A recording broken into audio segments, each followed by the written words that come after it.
ठीक है। So first of all, कल के सेशन में हम लोगों का कहाँ तक हो गया था। तो हम लोगों ने जो बेसिक है, आईपीसीसी क्या होता है, यूएनईपी क्या होता है, यूएनडीपी क्या होता है, ये सारा हमने देख लिया था।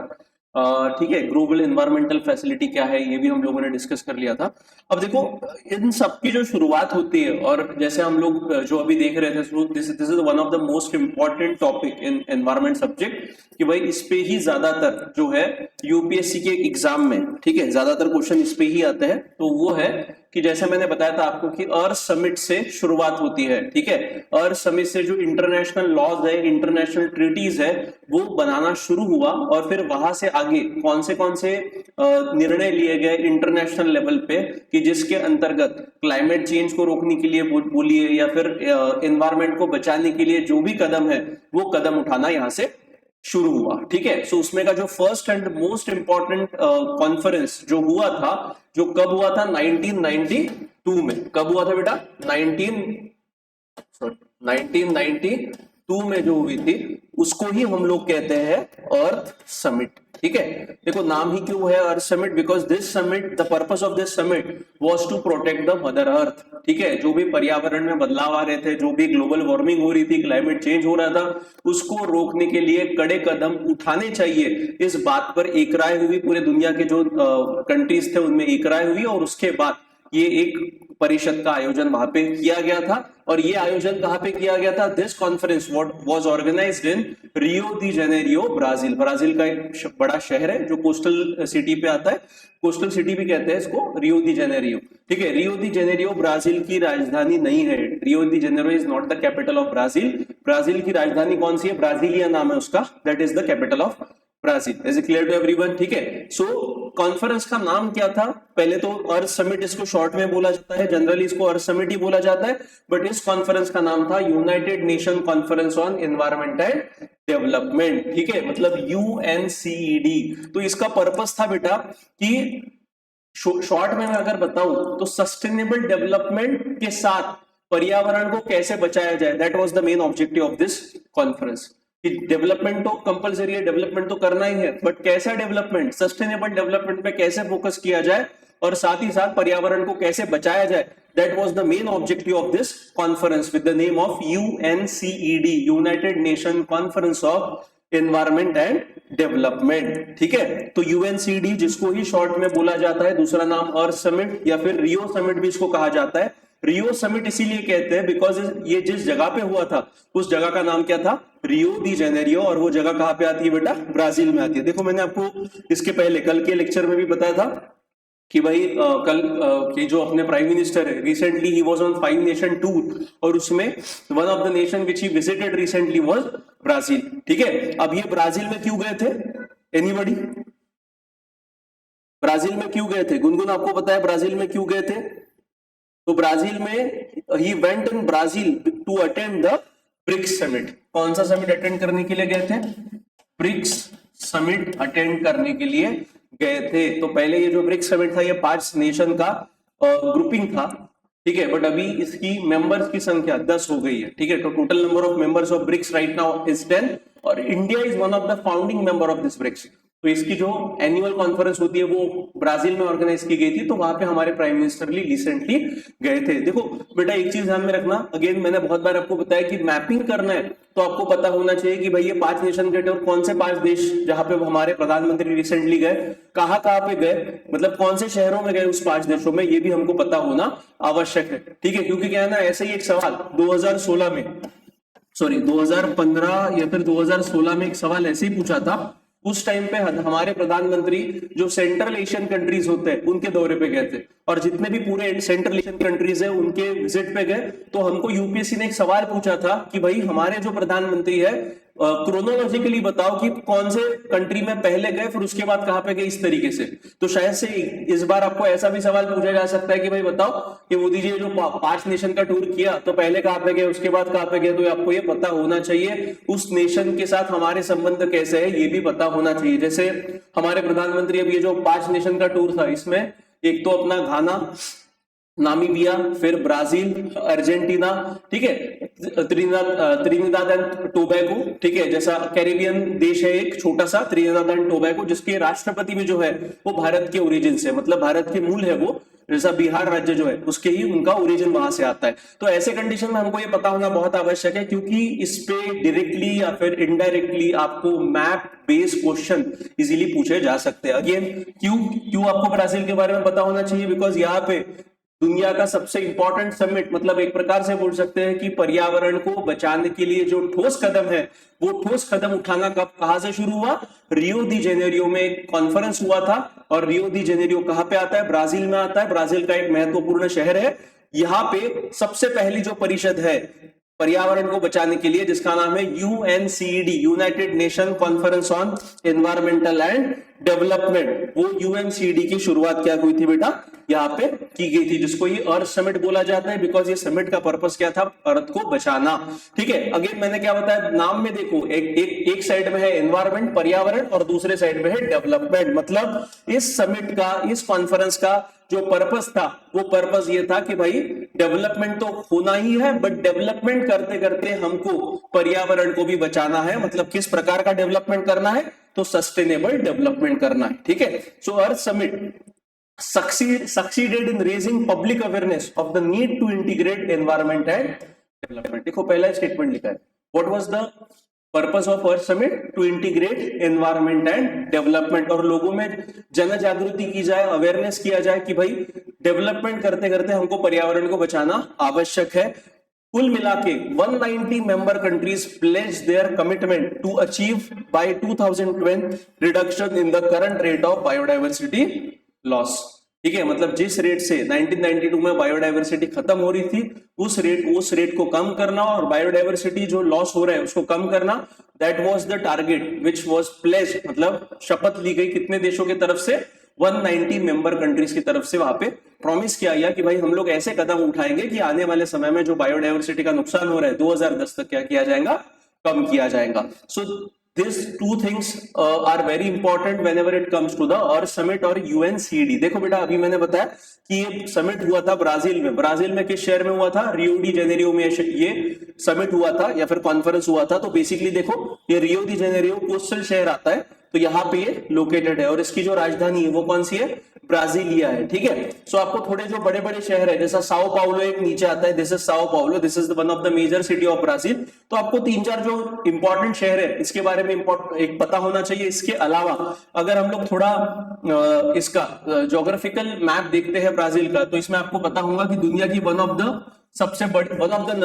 द बड़ी नदी में गिनी जाती है, जिसका नाम है अमेज़न नदी। और यहाँ पे बेटा बेस्ड है अमेज़न रेन फॉरेस्ट। ठीक है, जिसको क्या बोला जाता है, लंग्स ऑफ द अर्थ के नाम पे वहां पे पुकारा जाता है। So this Amazon rain forest is situated majorly in Brazil region. ठीक है, सो ये आपको पता होना चाहिए। दूसरा ये सैन फ्रांसिस्को रिवर। सो मतलब क्या है कि आपको बेसिकली जो एक ज्योग्राफिकल पर्सपेक्टिव है ब्राजील के बारे में, वो आपका क्लियर होना चाहिए। शायद से अगर उस पर सवाल पूछा जाए तो आपको आंसर वहां पे पता होना चाहिए। ऐसे क्लियर टू एवरीवन। तो थोड़ा घर पे जाना, इस मैप को प्रॉपर्ली एनालाइज करना, कौन सी नदियां कहां से बहती है, क्या है, कौन से माउंटेन रेंजेस है, इंपॉर्टेंट माउंटेन रेंजेस ब्राजील में, ये सारी चीजें आपको पूछने की संभावनाएं वहां पे बनी रहती है। ठीक है, अब देखो बेटा, ये तो समिट कब हुआ था, समिट के बारे में हम लोग जो कॉन्फ्रेंस है अर्थ समिट जिसको बोला जाता है, या फिर UNCED, United nation conference on environment and development, ये हुआ था 1992 में। तो इसके बाद इसका फॉलोअप लेना बहुत आवश्यक होता है। देखो, एक बार मीटिंग करके कुछ आउटकम नहीं आता है,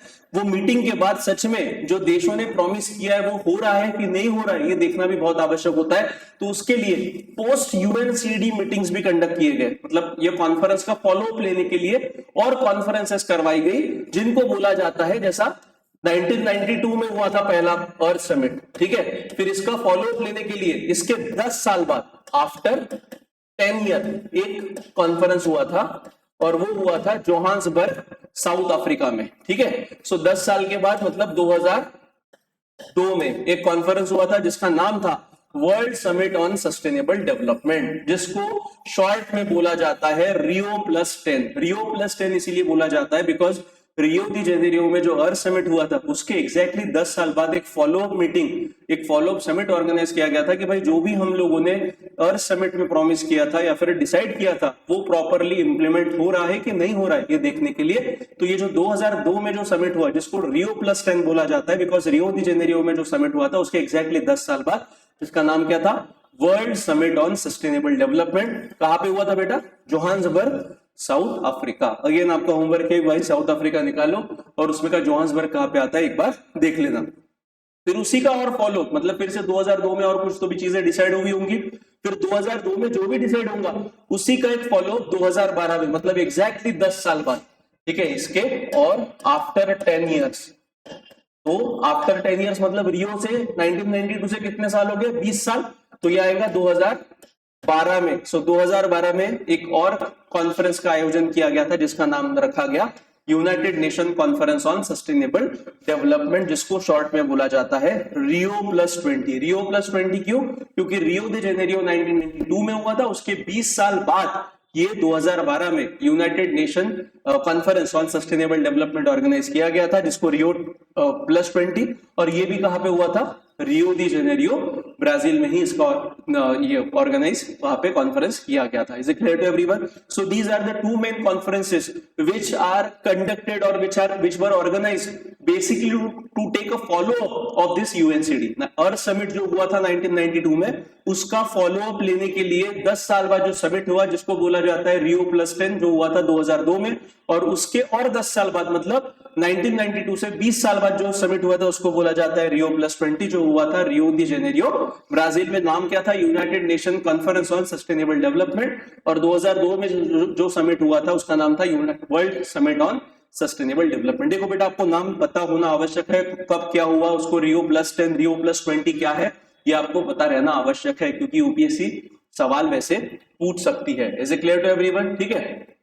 उसके बाद अब ये जो कॉन्फ्रेंस अर्थ समिट जो हुआ था, अगेन ये किसके बारे में बात हो रही है? 1992 में जो अर्थ समिट हुआ था जिसको यूएनसीडी बोला जाता है, United nation conference on environment and development. तो ये उसके बारे में बात हो रही है कि उस समिट में कौन से महत्वपूर्ण मुद्दों पे वहां पे बातचीत हुई। तो पहला था checking production of toxic component such as lead in gasoline और poisonous waste including radio active chemical. तो सबसे पहले बातचीत हुई कि भाई जो हमारे फॉसिल फ्यूल है, उस फॉसिल फ्यूल में जो भी हार्मफुल कंपोनेंट्स है जिसको टॉक्सिक कंपोनेंट्स कहा जाता है, उसको कैसे कम किया जाए। जैसे उदाहरण के तौर पे जो पेट्रोल आता था, यहाँ पे गैसोलीन मतलब क्या, यूनाइटेड स्टेट में उसको गैसोलीन कहा जाता है, हमारे देश में उसको पेट्रोल कहते हैं। तो ये पेट्रोल में लीड का प्रमाण बहुत ज्यादा था, तो इस पे बातचीत हुई कि भाई पेट्रोल से लीड कैसे कम किया जाए ताकि उसका पर्यावरण में जो एमिशन है वो कम हो, और दूसरा जो पॉइजनस वेस्ट हमारे रेडियो एक्टिव केमिकल्स के कारण हो रहा है उसको कैसे कम किया जाए। पहला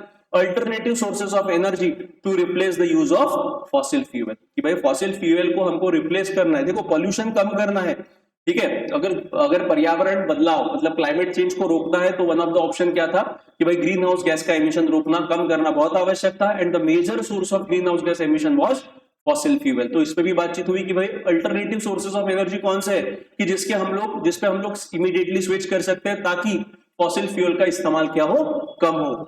new reliance on public transportation system in order to reduce vehicle emissions congestion in cities, की भाई शहरों में पब्लिक ट्रांसपोर्टेशन अगर अच्छा रहता है, पब्लिक ट्रांसपोर्टेशन मतलब क्या, जो बसेस होती है, मेट्रो होती है, अगर इसका नेटवर्क अगर प्रॉपर रहेगा तो लोग पर्सनल व्हीकल इस्तेमाल नहीं करेंगे।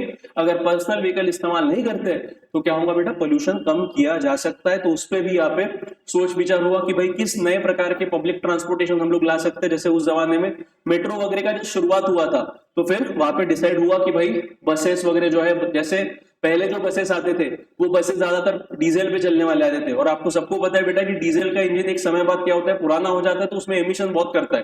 तो उससे अच्छा फिर क्या किया गया, सीएनजी पे बसेस स्विच की गई। सीएनजी मतलब क्या, कॉम्प्रेस नेचुरल गैस, क्योंकि सीएनजी की जो बसेस होती है वो एज कंपेयर टू पेट्रोल और डीजल वो एमिशन बहुत कम करती है। तो ये सारे निर्णय कहां पे हुए, यहाँ पे उस पर सोच विचार किया गया।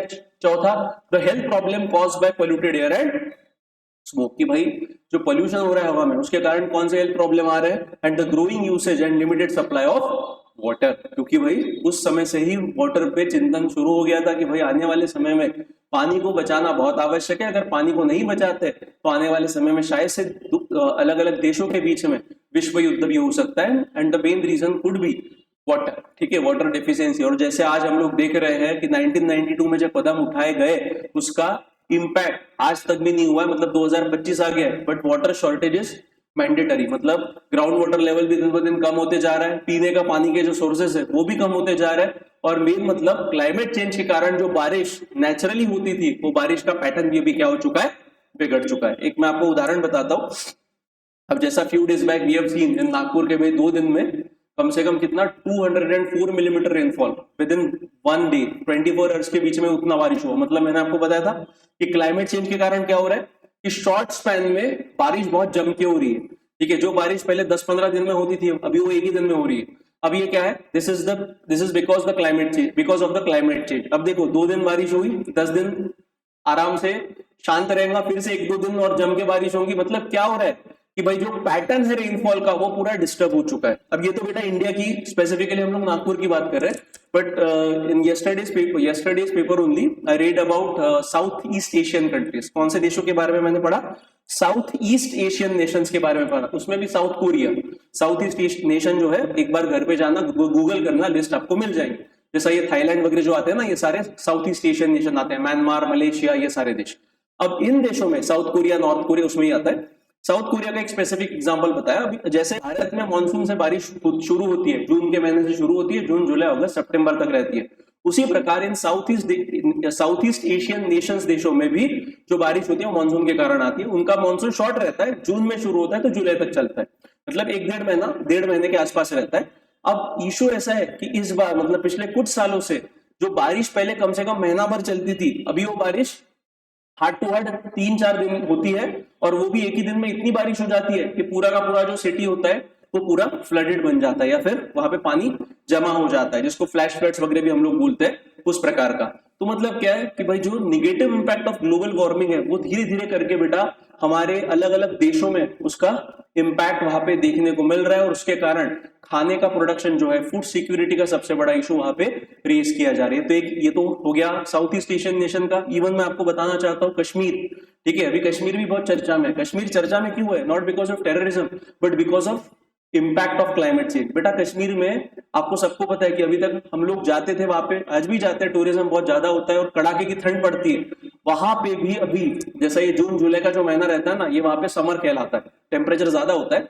बट यहाँ पे पहली बार ऐसा हो रहा है कि पिछले 5 सालों में जो लोग हैं उनका एसी का प्रमाण बहुत बड़ा है, मतलब लोग अपने घरों पे एसी लगा रहे हैं। बट ठीक है, आप सोचिए बेटा, एयर कंडीशनिंग की जरूरत कश्मीर में पड़ रही है, श्रीनगर में पड़ रही है, जहां पे विंटर में टेम्परेचर बिलो 0 डिग्री सेल्सियस जाता है। मतलब क्या कि ग्लोबल वार्मिंग का निगेटिव इंपैक्ट हमारे कश्मीर रीजन में भी हो रहा है। जैसे आपको सबको बताऊंगा, everybody has heard about Amarnath Yatra. अब अमरनाथ यात्रा में शिवलिंग बनता है, जो शिवलिंग बनता है ना वो बर्फ से बनता है।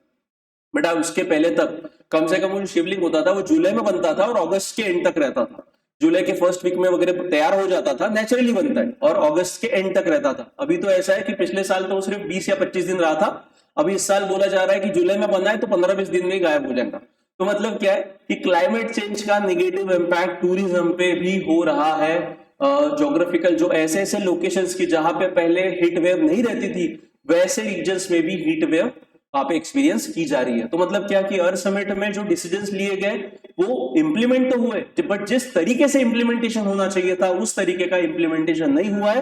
कारण क्या है हम लोग देखेंगे। So these topics, these issues were touch, मतलब these issues were discussed in the earth summit which was conducted in 1992। ठीक है, सो अब रिजल्ट क्या आया बेटा, तो रिजल्ट बहुत इंपॉर्टेंट होता है बिकॉज एग्जाम के पॉइंट ऑफ व्यू से आपको सवाल इस पे जनरली पूछे जाते हैं। तो रिजल्ट ऑफ अर्थ समिट 1992, तो 3 प्रमुख डिसीजंस, 3 प्रमुख निर्णय इस समिट में लिए गए। पहला था जिसको बोला जाता है रियो डिक्लेरेशन। देखो जहां पे भी मीटिंग होता है ना, जैसा ये जो 1992 का अर्थ समिट हुआ था, ये कहां पे हुआ था, रियो दी जेनेरियो ब्राजील में हुआ था। तो मतलब वहां पे जो भी निर्णय लिए गए उसको नाम क्या दिया गया, रियो डिक्लेरेशन, कि भाई principle intended to guide countries in future for sustainable development. So पहले तो रियो डिक्लेरेशन अनाउंस किया गया अर्थ समिट में। वो रियो डिक्लेरेशन में ये बात बताई गई कि भाई जो देश है उन देशों ने सस्टेनेबल डेवलपमेंट के लिए क्या क्या कदम उठाने आवश्यक है, सबसे इंपॉर्टेंट। सस्टेनेबल डेवलपमेंट मतलब क्या, इसके पहले भी मैंने बहुत बार आपको एलैबोरेशन किया है कि सस्टेनेबल डेवलपमेंट मतलब इस प्रकार का विकास कि जिसका फायदा आज की जनरेशन को हो रहा है और आने वाली जनरेशन को भी होगा। मतलब ऐसा विकास हमको करना है, ऐसे रिसोर्सेज का ऐसे इस्तेमाल करना है कि जिसका इस्तेमाल हम लोग आज भी कर सके और हमारे आने वाली फ्यूचर जनरेशन के लिए भी क्या वो रिसोर्सेज बचा के रख सके। That is the definition of sustainable development. तो रियो डिक्लेरेशन पे ये कैसे करना है, इसका एक गाइड, इसका एक मैकेनिज्म वहां पे देशों को बताया गया, जिसको बोला गया Rio declaration, principle intended to guide countries in the future of sustainable development. तो ये पहला डिसीजन। दूसरा था एजेंडा 21 अनाउंस किया गया। कौन सा एजेंडा अनाउंस किया गया? एजेंडा 21। देखो एजेंडा 21 क्या है, तो ये जो 21 शब्द है, 21 ये जो वर्ड, ये जो नंबर इसमें ऐड किया गया है, this 21 is basically representing the 21st century. मतलब this agenda which was decided in our summit for the 21st century. तो इसीलिए उसको क्या नाम दिया गया? Agenda 21, non binding action plan of United Nation with regards to sustainable development. मतलब इसमें ऐसे अलग अलग कुछ जो है मैकेनिज्म्स बताए गए जो देशों पे बंधन कारक नहीं थे, नॉन बाइंडिंग थे। मतलब देश को अगर लगता है कि वो इस्तेमाल कर रहा है तो वो कर सकता है। तो ऐसे जो एक्शन प्लान है वो एक्शन प्लान इस एजेंडा 21 के अंतर्गत क्या किया गया, और समिट में अनाउंस किया गया कि जो मेंबर, जो देश है, जो भी वहां पे पार्टिसिपेट कर रहे थे वो उसमें का इस्तेमाल कर सकते थे with regard to sustainable development. ये दूसरा प्रमुख निर्णय। और तीसरा फॉरेस्ट प्रिंसिपल। फॉरेस्ट प्रिंसिपल के तहत non binding document on conservation and sustainable development of all types of forest. कि भाई अलग अलग प्रकार के जो फॉरेस्ट, हम लोगों ने क्लासिफिकेशन इसके पहले देखा है, तो जो भी अलग अलग प्रकार के फॉरेस्ट है उनको बचाने के लिए, क्या कंजर्वेशन करने के लिए किस प्रकार का सस्टेनेबल डेवलपमेंट हमको करना है, इस पे भी वहां पे निर्णय लिया गया। बट वो भी कैसा था? Non binding. देखो सबसे इंपॉर्टेंट चीज है बेटा कि ये जो भी agenda 21 and forest principal which these decisions which took place or these decisions which were decided in Earth Summit were of non binding nature। मतलब ये बंधन कारक नहीं थे, ये इंपॉर्टेंट है। So these three important decisions were taken at Earth Summit। अब देखो इसके अलावा कि मेजर डिसीजंस हमको देखने हैं, तो जनरली ये अर्थ समिट में जो भी निर्णय लिए गए ये ब्रॉडली अगर मुझे डिवाइड करने, तो एक तो आता है बाइंडिंग टारगेट और दूसरा आता है नॉन बाइंडिंग टारगेट। ठीक है, बाइंडिंग टारगेट मतलब क्या कि जैसे यहां पे लिखा है कि इंपॉर्टेंट लीगली बाइंडिंग एग्रीमेंट जो ये अर्थ समिट में लिए गए। लीगली बाइंडिंग मतलब क्या कि जो भी देश उस स्पेसिफिक एग्रीमेंट पे साइन करेगा उसको वो टारगेट अचीव करना ही पड़ेगा। सो मतलब क्या, तब उसको बोलते हैं लीगली बाइंडिंग कि कायदे के। और ये कौन सा कायदा है? ये अंतरराष्ट्रीय कायदा है कि जिसको परमिशन के लिए वो स्पेसिफिक जो भी एग्रीमेंट है वो हर सरकार को अपने पार्लियामेंट से पास करवाना मैंडेटरी रहता है। Is it clear to everyone? So ये जो अर्थ समिट हुआ इसमें दो प्रकार के निर्णय लिए गए, एक थे लीगली बाइंडिंग वाले और दूसरे थे नॉन बाइंडिंग वाले। लीगली बाइंडिंग मतलब अगर किसी देश ने उस पर दस्तखत किया तो उसको वो जो भी उसमें मेंशन किया गया वो इंप्लीमेंट करना ही पड़ेगा। और नॉन बाइंडिंग मतलब क्या कि उसने साइन तो कर दिया बट इंप्लीमेंट करना है कि नहीं करना है उस देश पे निर्भर करता है। अगर वो करेगा तो ठीक, नहीं करेगा तो ठीक। बट यहाँ पे अगर जो भी एग्रीमेंट लीगली बाइंडिंग है वो उस देश ने अगर साइन किया है तो उसको इंप्लीमेंट करना ही पड़ेगा। अगर नहीं करता है तो उस पर पेनाल्टी वगैरह लगवाई जा सकती है। सो ये अर्थ समिट में दो ऐसे प्रमुख निर्णय थे कि जो लीगली बाइंडिंग किए गए। उसमें का पहला था CVD, that is convention on biological diversity, और दूसरा था UNCCD, United Nation convention to combat desertification। So UNCCD and CVD, so these were two mechanisms which were made legally binding in Earth Summit। Earth Summit में ये जो Convention on Biological Diversity और दूसरा UNCCD, United Nation Convention to Combat Desertification। अब देखो बेटा, ये दुनिया का एकमात्र ऐसा कन्वेंशन है कि जो डेजर्ट को डेजर्टिफिकेशन को रोकने के लिए यहाँ पे काम करता है। ठीक है, कौन सा? UNCCD, United Nation Convention to Combat desertification. So ये और दूसरा CVD, convention on biological diversity. की बायोलॉजिकल डाइवर्सिटी को बचाने के लिए क्या क्या करना चाहिए, ये दो जो एग्रीमेंट है ये लीगली बाइंडिंग वहां पे कर दिए। अब जब अर्थ समिट की बात होती है तो अर्थ समिट जनरली जो तीन प्रमुख निर्णय लिए गए वो तीन यहाँ पे आपके सामने है। एक पहला तो है एजेंडा 21। एजेंडा 21 अभी बताया, the 21 word represent the agenda for the 21st century. इसमें प्रोसीजर्स बताए गए, इसमें प्रिंसिपल्स बताए गए कि किस तरीके से देश सस्टेनेबल डेवलपमेंट की राह पे काम कर सकते हैं। सस्टेनेबल डेवलपमेंट, ठीक है, अगेन मतलब agenda 21 was mainly focusing the sustainable development. और ये कैसा था, बाइंडिंग है कि नॉन बाइंडिंग है? नॉन बाइंडिंग है, वेरी इंपॉर्टेंट। ये कैसा है? नॉन बाइंडिंग, मतलब किसी देश को कुछ भी अगर वो इंप्लीमेंट करते तो ठीक, नहीं करते तो भी ठीक। दूसरा जो निर्णय इस अर्थ समिट में लिया गया, एंड दैट निर्णय was regarding climate change, that decision was regarding fight against climate change, is known as UNFCCC. UNFCCC stands for United Nation Framework Convention on Climate Change, ठीक है। सो ये क्लाइमेट चेंज का जो एक है, एक ये निर्णय लिया गया, कन्वेंशन वहां पे दस्तखत किए गए। अगेन ये UNFCCC भी जो था ये कैसा था? नॉन बाइंडिंग था। UNFCCC भी कैसा था? नॉन बाइंडिंग था। और इसके अंतर्गत फिर कुछ महत्वपूर्ण निर्णय लिए गए। कब? तो एक, अब ये UNFCCC 1994 में फोर्स में एनफोर्स किया गया। देखो क्या होता है ना, कोई भी कानून, अब जैसा ये एग्रीमेंट है, अब इस एग्रीमेंट में क्या होगा, अर्थ समिट में भारत सरकार का कोई प्रतिनिधि गया होगा, रिप्रेजेंट किया होगा उसने। अब भारत सरकार ने बोला होगा कि ठीक है भाई, we want to be an a member of UNFCCC also. So हम लोगों ने क्या होगा, हमारे प्रतिनिधि ने, जो भी हमारा रिप्रेजेंटेटिव होगा इंडिया का, उसने वहां पे दस्तखत किए होंगे। अब दस्तखत किए होंगे मतलब क्या, कि इंडिया ने एग्रीमेंट पे या फिर वो जो कन्वेंशन है उस पर साइन किया है। अब साइन करना अलग बात है, बट वो साइन करने के बाद ना, वो जो कन्वेंशन है हमको हमारे देश में लाना पड़ता है और देश में हमारी संसद में पेश करना पड़ता है। क्योंकि क्या, ये तो अभी अंतरराष्ट्रीय लेवल पे बात हो रही है ना, बट कैसा है, हमारे देश में भी, हमारा देश भी सॉवरेन है, सार्वभौमत्व है हमारे यहाँ पे। मतलब क्या, हमारा देश इंडिपेंडेंट है, तो कोई भी अंतरराष्ट्रीय लॉ हमको डायरेक्टली अप्लाई नहीं कर सकता है। तो वो लॉ पहले क्या करना पड़ता है, उसको पहले भारत के संसद में पेश करना पड़ता है, और संसद में जब अप्रूवल मिलता है तो उसको बोला जाता है रेटिफिकेशन ऑफ कन्वेंशन और ट्रीटी। क्या बोला जाता है? रेटिफिकेशन। मतलब कोई भी एग्रीमेंट साइन करके उसका इंप्लीमेंटेशन नहीं शुरू होता है। कोई भी एग्रीमेंट रहने दो, कोई ट्रीटी रहने दो, किसी दूसरे देश के साथ में हमने कुछ तो भी डिसाइड किया, उसकी बात रहने दो, सारे एग्रीमेंट कहां पे जाते हैं? संसद में जाते हैं। संसद से उसको परमिशन मिलती है, मतलब रेटिफाई होते हैं, और तब जाके उनका इंप्लीमेंटेशन शुरू होता है। तो बेटा ये जो UNFCCC जो है, इसका रेटिफिकेशन मतलब एनफोर्समेंट कब शुरू हुआ, मतलब कब से लागू हुआ? 1994 में, 1994 में। बट डिसीजन कब लिया गया था? 1992 में ही लिया गया था। मतलब 2 साल किसके लिए लगे?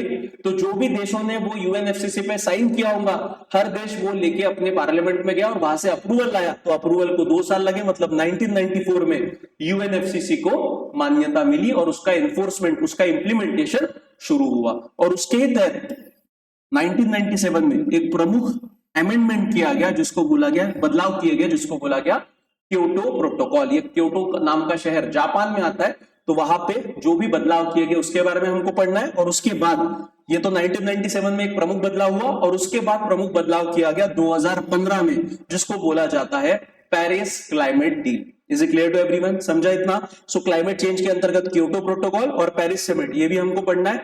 और तीसरा जो निर्णय इस अर्थ समिट में लिया गया वो था CVD। CVD मतलब convention on biological diversity. So ये CVD कैसा था? It was legally binding, it was made legally binding. Is it clear to everyone? So protection and conservation of biodiversity, और इसके अंतर्गत in the year of 2000 and 2010, जैसा Cartagena protocol, Nagoya protocol, Aichi target. So ये अलग अलग changes, बदलाव किए गए। जैसा एक बदलाव प्रमुख किया गया 2000 साल में, जिसको बोला गया कार्टेगिना, मतलब Cartagena was the name of the place.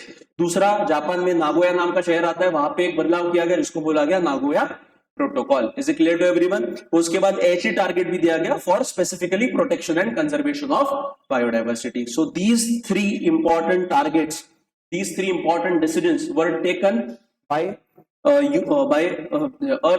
the Earth Summit by the nations which are participating there। ठीक है, लगभग 190 से ज्यादा देश वहां पे पार्टिसिपेट कर रहे थे अर्थ समिट में, और वहां पे ये 3 प्रमुख निर्णय लिए गए। उसमें का CBD जो था, कन्वेंशनल ऑन बायोलॉजिकल डाइवर्सिटी, और दूसरा UNCCD, ये 2 कन्वेंशन क्या थे, बाइंडिंग कर दिए, लीगली बाइंडिंग कर दिए, मतलब जो भी देश उस पर दस्तखत करेगा, साइन करेगा और अपने पार्लियामेंट से रेटिफाई करके लाएगा, उसको कंपल्सरीली उसको क्या करना पड़ेगा, उसका इंप्लीमेंटेशन करना पड़ेगा। अगर नहीं करेंगे तो उन पर फाइन लगवाया जाएगा। और जो दो डिसीजन वो नॉन बाइंडिंग रखेंगे, एक था एजेंडा 21 और दूसरा था यूएनएफसीसी, मतलब क्लाइमेट चेंज के रिलेटेड भी जो सबसे बड़ा कदम कहां से कहां पे उठाया गया, और समिट पे उठाया गया, जिसको बोला जाता है climate change. Is it clear to everyone? समझा? सॉरी गाइस, समझा क्या ऑनलाइन में? हाँ या ना बताओ जल्दी।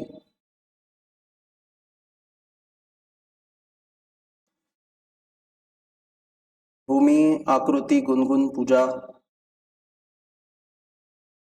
सी आपकी किताबों में ना ये इतना सिंप्लीफाइड तरीके से, इतना सिंप्लीफिकेशन तरीके से नहीं दिया है, तो this simplification has been done specifically from our side. So आप एक बार किताबें पढ़ते वक्त, मतलब किताब में से पढ़ते वक्त इसको रेफर करना is must. Is it clear to everyone? So कौन से प्रमुख निर्णय अर्थ समिट में लिए गए, जो 3 हिस्सों में डिवाइड होते हैं? पहला तो था सस्टेनेबल डेवलपमेंट के लिए, जिसको बोला जाता है एजेंडा 21, और इसका फॉलोअप कब लिया गया? एक 10 साल के बाद, जिसको बोला जाता है रियो +10, और उसके 10 साल के बाद, मतलब जिसको बोला जाता है रियो +20। रियो +10 का समिट हुआ था 2002 में जोहान्सबर्ग, साउथ अफ्रीका में, और उसके बाद 2012 का जो समिट हुआ था at the follow up to earth summit, वो कब हुआ था? वो भी रियो दी जेनेरियो में हुआ था और 2012 में हुआ था। मतलब एजेंडा 21 का ये फॉलोअप है। उसके बाद दूसरा जो निर्णय लिया गया अर्थ समिट में, that was related to climate change, fight against climate change. उस कॉन्फ्रेंस, उस डिसीजन को बोला जाता है UNFCC, United nation framework convention on climate change. Again इसके महत्वपूर्ण जो चेंजेस किए गए इसमें, उसको था, उसका नाम क्योटो प्रोटोकॉल, बिकॉज वो क्योटो शहर में वो परिषद का आयोजन किया गया था फॉलोअप लेने के लिए यूएनएफसीसी का।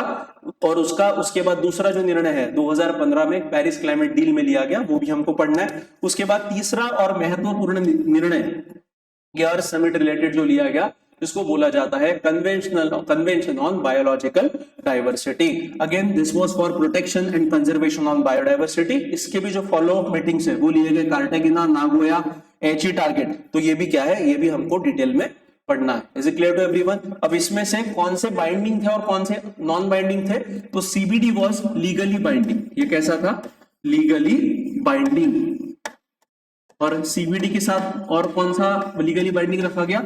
UNCCD, United Nation convention to combat desertification. मतलब जो डेजर्ट का प्रमाण बढ़ रहा है उसको रोकने के लिए क्या कदम उठाने चाहिए, उसके लिए यूएनसीसीडी एक कन्वेंशन वहां पे साइन किया गया। और ये एजेंडा 21 और यूएनएफसीसी ये क्या रखे गए? नॉन बाइंडिंग रखे गए। क्या रखे गए? नॉन बाइंडिंग रखे गए। Is it clear to everyone? समझा इतना? सो ये दिमाग में फिट करवा लेना। अभी हमको एक एक करके देखना है कि भाई क्या क्या महत्वपूर्ण डिसीजन हुए। अब देखो बेटा, पहला ही है एजेंडा 21। पहला क्या है? एजेंडा 21। अगेन मैंने बताया agenda 21 represent the agenda for the 21st century. 21st century के लिए क्या क्या चीजें करना है। And this agenda 21 was specifically in a reference to sustainable development. ठीक है, किसके लिए रिलेटेड था? सस्टेनेबल डेवलपमेंट के रिलेटेड था। And this was a non binding action plan. अभी बताया कि इसमें बाइंडिंग कुछ भी नहीं रखा गया, हर देश को उसके मर्जी पे छोड़ा गया कि देखो भाई हमने तो ये सजेस्ट किया है, आपको इंप्लीमेंट करना है तो आप कर सकते हो। So non binding action plan and aiming at global sustainable development. ठीक है, किस पे एम कर रहा था? ग्लोबल सस्टेनेबल डेवलपमेंट पे। और इसी के तहत 2015 में जो पेरिस क्लाइमेट डील हुई थी, उस पेरिस क्लाइमेट डील के दरमियान सस्टेनेबल डेवलपमेंट गोल्स डिसाइड किए गए, और जिसको टारगेट कितना रखा? 2030 तक। 2015 से उसका इंप्लीमेंटेशन शुरू हुआ, जिस टारगेट को बोला जाता है एसडीजी टारगेट। एसडीजी कुल मिलाकर 18 एसडीजी टारगेट रखे गए, और उसको कब तक कंप्लीट करने की बात रखी गई पूरी दुनिया वालों के सामने? 2030 तक। So this is the target which was set combinely in front of the world community. ठीक है, 2015 में, जिसको बोला गया sustainable development. Again this decision was taken under the decision which was taken at earth summit in under the guise of agenda 21। Is it clear to everyone?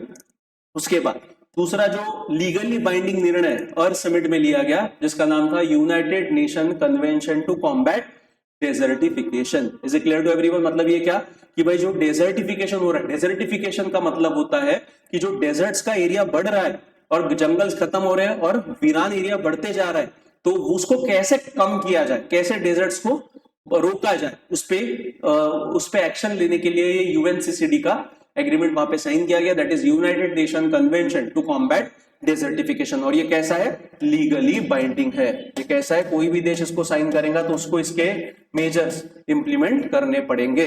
So it is stem from agenda 21 in 1994 and this is related to the land degradation. So again agenda 21 से इसका origin होता है, agenda 21 में इसका mention किया गया था और उसके बाद 1994 में इसको क्या किया गया, लैंड डिग्रेडेशन के अंतर्गत इसको फाइनलाइज किया गया। It is a convention to combat desertification and mitigate the effect of drought through national action program. मतलब क्या है, अब ये आपको बताता हूं, this second statement is very much important.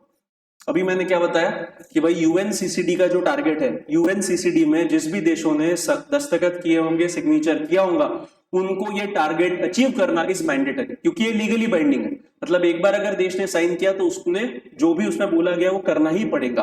तो इसमें सबसे इंपॉर्टेंट क्या बोला गया कि ठीक है भाई, convention to combat desertification and mitigate the effect of drought through national action plan. मतलब हर देश को उनके कानून के अंतर्गत एक national action plan to combat climate change या फिर टू कॉम्बैट डेजर्टिफिकेशन, एक नेशनल एक्शन प्लान घोषित करना पड़ेगा, एक राष्ट्रीय प्लान घोषित करना पड़ेगा और उसके अंतर्गत उनको ये डेजर्टिफिकेशन का भी एक ऑप्शन उसमें डालना पड़ेगा और ये मैंडेटरी है। उसी के अंतर्गत भारत सरकार ने भी क्या किया, नेशनल एक्शन प्लान घोषित किया to fight a climate change.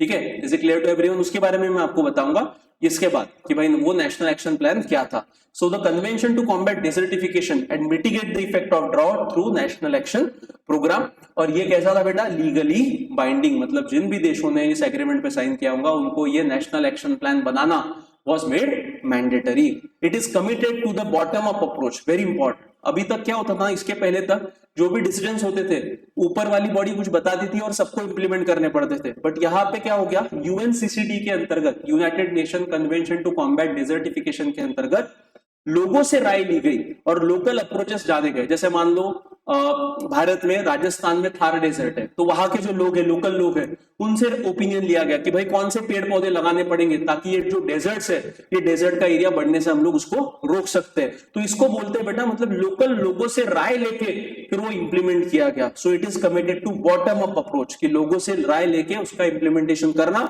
मतलब लोगों के ओपिनियन जान के जो भी इको फ्रेंडली मेजर्स है उसको इंप्लीमेंट करना, that is known as a bottom up approach.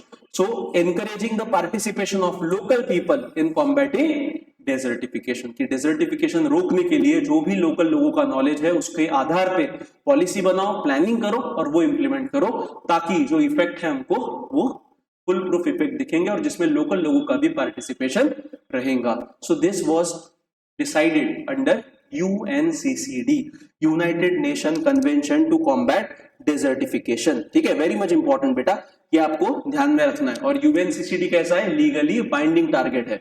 मतलब एक बार अगर देश ने दस्तखत साइन कर लिया तो उसको क्या करने पड़ेंगे, उसके अंतर्गत जो भी मैकेनिज्म्स बनाए हैं वो उनको बनाने पड़ेंगे और नहीं बनाते तो उन पर पेनाल्टी लगाई जा सकती है। अब try to solve this question on the knowledge which I have taught you.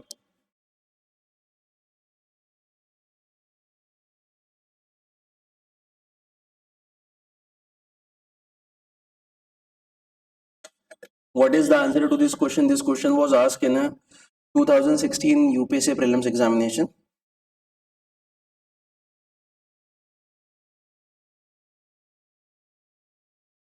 बताओ आकृति, गुनगुन, पूजा।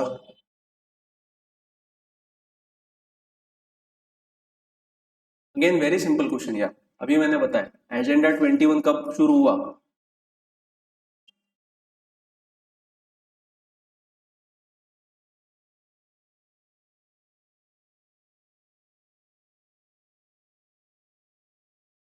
What is the correct answer?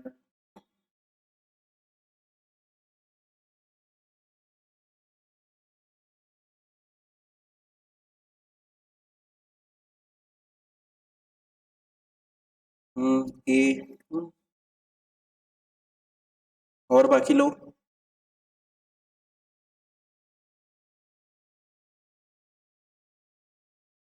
क्या आंसर है, बताओ जल्दी।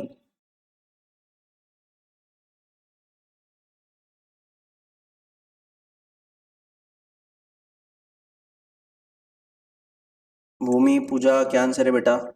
देखो सिंपल है, बराबर है। The correct answer of this question is ए। ठीक है, अगेन मैंने अभी गला फाड़ फाड़ पे बता रहा हूँ बेटा कि एजेंडा 21, दिस एजेंडा 21 वाज कब अनाउंस कब किया गया बेटा? अर्थ समिट में अनाउंस किया गया। कब अनाउंस किया गया? अर्थ समिट में अनाउंस किया गया है। और अर्थ समिट कब हुआ था? 1992 में हुआ था। तो क्या है? Second statement is wrong. क्या बोला? It originated in the world summit on sustainable development. बेटा वहां पे ओरिजिन नहीं हुआ था एजेंडा 21 का। कहां पे हुआ था? 1992 में जो अर्थ समिट हुआ था रियो दी जेनेरियो में, वहां पे अर्थ समिट एजेंडा 21 का अनाउंसमेंट किया गया था। सो ये सेकंड स्टेटमेंट गलत है। पहला statement, it is a global action plan for sustainable development. Right now I have told you कि agenda 21 it's talk about sustainable development. जो पाई चार्ट आपको बताया, फ्लो चार्ट दिखाया, वो फ्लो चार्ट में पहले ही लिखा है एजेंडा 21 के नीचे सस्टेनेबल डेवलपमेंट, मतलब agenda 21 talks about sustainable development. So first statement is correct. हमको पूछा है करेक्ट क्या है, तो करेक्ट आंसर इज ए। तो the correct answer of this question is A. Is it clear to everyone? उसके बाद आते हैं बेटा बॉन चैलेंज। ठीक है, Bonn is the name of a city which is located in Germany. Bonn is a name of a city which is located in Germany. ठीक है, United nation के कम से कम 18 के आसपास जो अलग अलग संस्थाएं हैं, ऑर्गेनाइजेशन है, उसका हेड ऑफिस ये बॉन में लोकेटेड है। बॉन कहाँ पे आता है? जर्मनी में आता है। सो बॉन चैलेंज मतलब क्या? Launch, it was launch in 2011, aims to bring 150 million hectare area, MHA मतलब million hectare area of the world's deforested and degraded land into restoration by 2020। और India join the challenge in 2015 at UNFCC in Paris. India ने UNFCC की जो meeting हुई थी 2015 में Paris में, उसमें ये बॉन चैलेंज ज्वाइन किया कि भाई 2020 तक क्या करना है कि जो भी जगह, जो भी लैंड क्या हो चुकी है, डिग्रेड हो चुकी है और डिफॉरेस्टेड हो चुकी है, उसको वापस क्या में फॉरेस्टेशन करना है। तो कितनी जगह? 150 मिलियन हेक्टर एकड़। सो बॉन चैलेंज लॉन्च कब किया गया था? 2011 में। टारगेट कितना रखा गया था? 2020। और इंडिया कब ज्वाइन हुआ बॉन चैलेंज के अंतर्गत? 2015 में। अगेन दिस बॉन चैलेंज ये किसको एड्रेस करता है? यूएनसीसीडी, मतलब डेजर्टिफिकेशन जो है उसके अंतर्गत आता है। United Nation convention to combat desertification, उसके अंतर्गत ये बॉन चैलेंज लॉन्च किया गया था 2011 में। पर्पस क्या था कि 150 मिलियन हेक्टर एरिया की जो जमीन है जहां से जंगल हटाया गया है और जो डिग्रेड हो चुकी है, मतलब जो जमीन अभी खेती करने के लायक नहीं है, तो ऐसे जमीन को वापस क्या किया जाके रिस्टोर किया जा सके, मतलब वहां पे जंगल वगैरह पेड़ पौधों को लगाया जा सके, उस पर ये चैलेंज रखा गया था 2020 तक का। तो इंडिया ने 2015 में पेरिस समिट में इसको ज्वाइन किया था। तो बॉन चैलेंज क्या है ये दिमाग में फिट करवा लेना, क्योंकि ऐसे ही सवाल आते हैं। देखो 2015 में जो पेरिस क्लाइमेट डील हुई थी, ठीक है, तो ये पेरिस क्लाइमेट डील के दरमियान एसडीजी डिसाइड हुए थे, सस्टेनेबल डेवलपमेंट गोल्स डिसाइड किए गए थे। और कुल मिला के कितने गोल्स थे? 17 गोल्स जो है वहां पे डिसाइड किए गए थे। और इनका टारगेट कितना रखा गया था? शुरुआत हुई 2015 में, टारगेट रखा गया था 2030 तक। So these sustainable goals have to be achieved by a world community by 2030। और अभी चल रहा है 2025, मतलब इसको अचीव करने के लिए और 5 साल है। तो कौन से गोल है वो आपको पता रहने चाहिए, बिकॉज यूपीएससी सवाल पूछ सकता है। पहला गोल था जीरो पॉवर्टी, नो पॉवर्टी, कि 2030 तक भाई दुनिया में कोई भी इंसान गरीबी रेखा के नीचे नहीं रहना चाहिए। दूसरा जीरो हंगर, कि दुनिया में भाई कोई भी इंसान हंगर के कारण मरना नहीं चाहिए।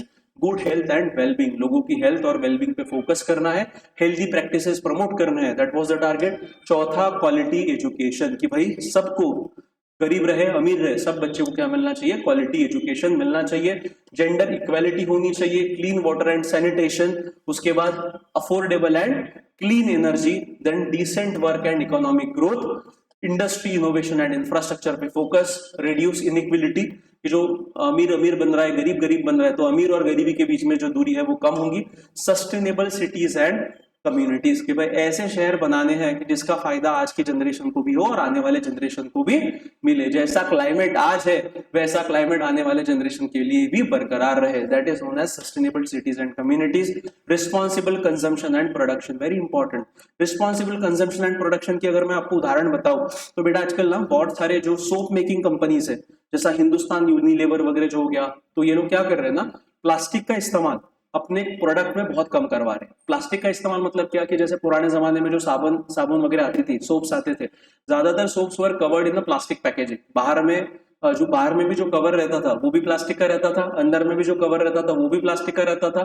तो ये क्या होता था ना कि प्लास्टिक का यूज बहुत हो रहा था। तो अभी अभी क्या हो रहा है कि जो प्रोडक्ट मतलब कंजम्पशन और प्रोडक्शन भी जो हो रहा है वो रिस्पॉन्सिबल तरीके से हो रहा है, ताकि पर्यावरण का कम से कम क्या किया जाए, नुकसान किया जाए। तो जैसे बहुत सारे जो ब्रांड्स है, अभी जो साबुन बेचते हैं, सोप बेचते हैं, तो वो कागज के डब्बे आते हैं, उसमें बेचते हैं और अंदर में पॉलिथीन नहीं रहता है। तो धीरे धीरे करके इसको बोलते हैं रिस्पॉन्सिबल कंजम्पशन एंड प्रोडक्शन। अब कंजम्पशन मतलब क्या, रिस्पॉन्सिबल कंजम्पशन का मतलब होता है कि जितना आपको आवश्यकता है उतना ही आप खरीदो, अगर आवश्यकता नहीं है तो ज्यादा का खरीदने की आवश्यकता बिल्कुल ही नहीं है। बिकॉज अगर आप ज्यादा कंज्यूम करते हो, इसका मतलब you are polluting more in the environment.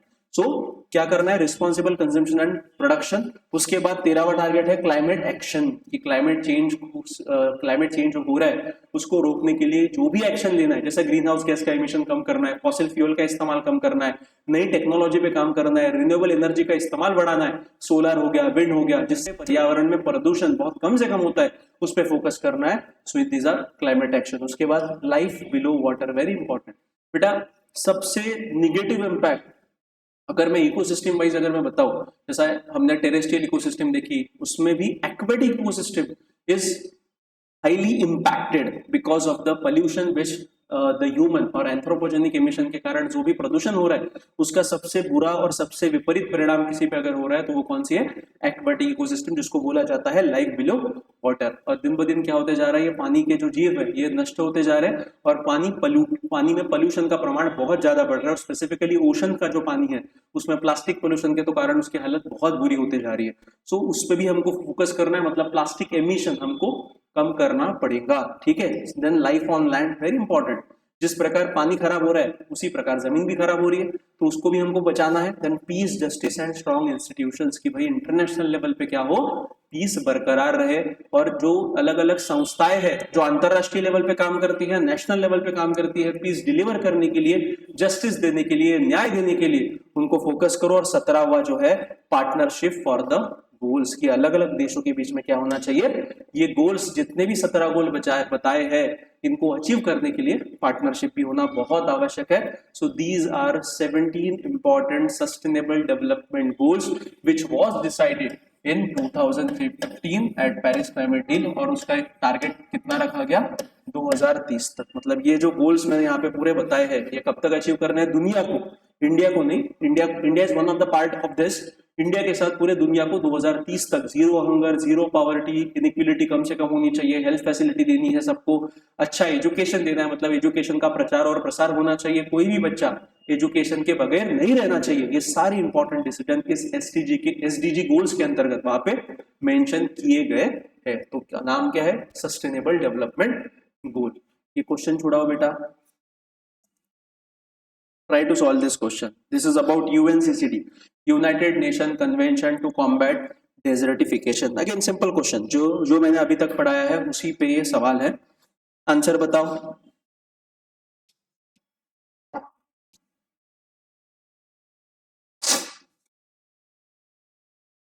Again try to read the question carefully.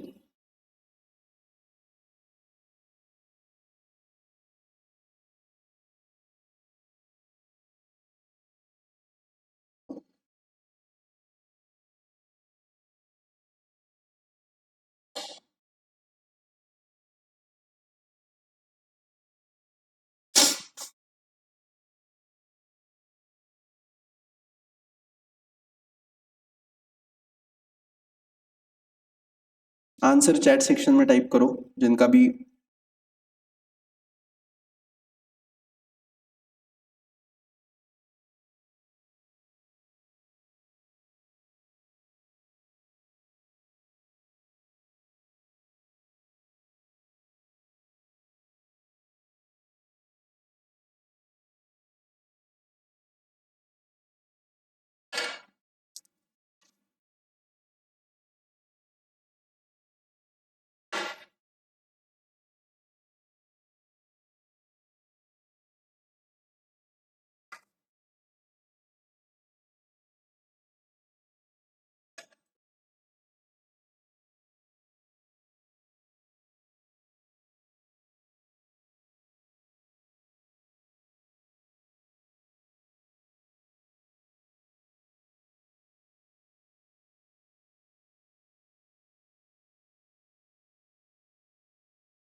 क्या आंसर है, हाँ गुनगुन ने दिया, बाकी लोग आकृति, भूमि, पूजा बताओ जल्दी।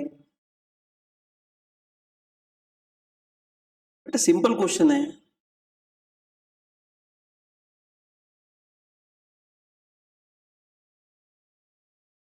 ठीक है, तो हाँ, yes, correct answer of this question is C. Very simple question. देखो क्या पूछा गया है, again try to focus on the question. What are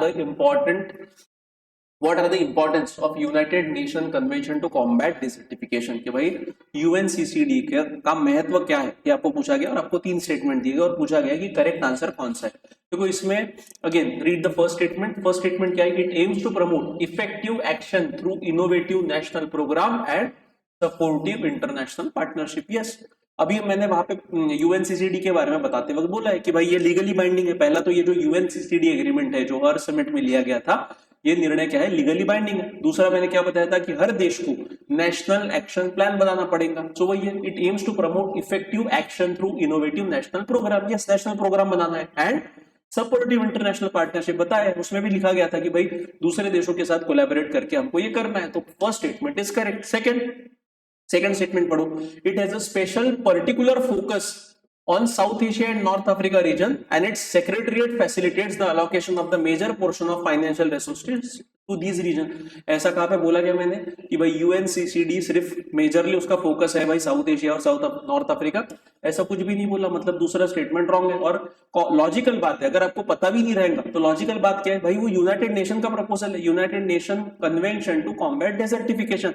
desertification रोकना है क्या? डेजर्ट सिर्फ पूरी दुनिया में क्या साउथ एशिया और नॉर्थ अफ्रीका में ही है क्या? नहीं, डेजर्ट तो हर जगह पे, हर कॉन्टिनेंट पे। तो ऐसे कंडीशन में यूनाइटेड नेशन ऐसा एक कंपार्टमेंटलाइज प्रोग्राम थोड़ी चला सकती कि जो स्पेसिफिक कुछ एरिया के लिए करके, अगर वैसा रहता तो नाम ही रहता यूनाइटेड नेशन ना रहते हुए एशिया का नाम रहता वहां पे, बट ऐसा कुछ भी नहीं है। तो सेकंड स्टेटमेंट तो पूरा कंप्लीटली रॉन्ग है। तीसरा स्टेटमेंट देखो, it is committed to a bottom up approach. अभी बताया कि भाई लोकल लोगों का इन्वॉल्वमेंट इस प्रोग्राम के अंतर्गत लिया जाने वाला है, मतलब बॉटम अप अप्रोच है, उनकी राय, उनका सजेशन वहां पे कंसिडर किया जाएगा और उसको एक पॉलिसी प्लानिंग करते वक्त वो निर्णय इंप्लीमेंट करने की बात होगी, जिसको बोलते हैं bottom up approach, encouraging the participation of local people in combating desertification. तो थर्ड स्टेटमेंट इज करेक्ट, मतलब first and third are correct. The correct answer of this question is C.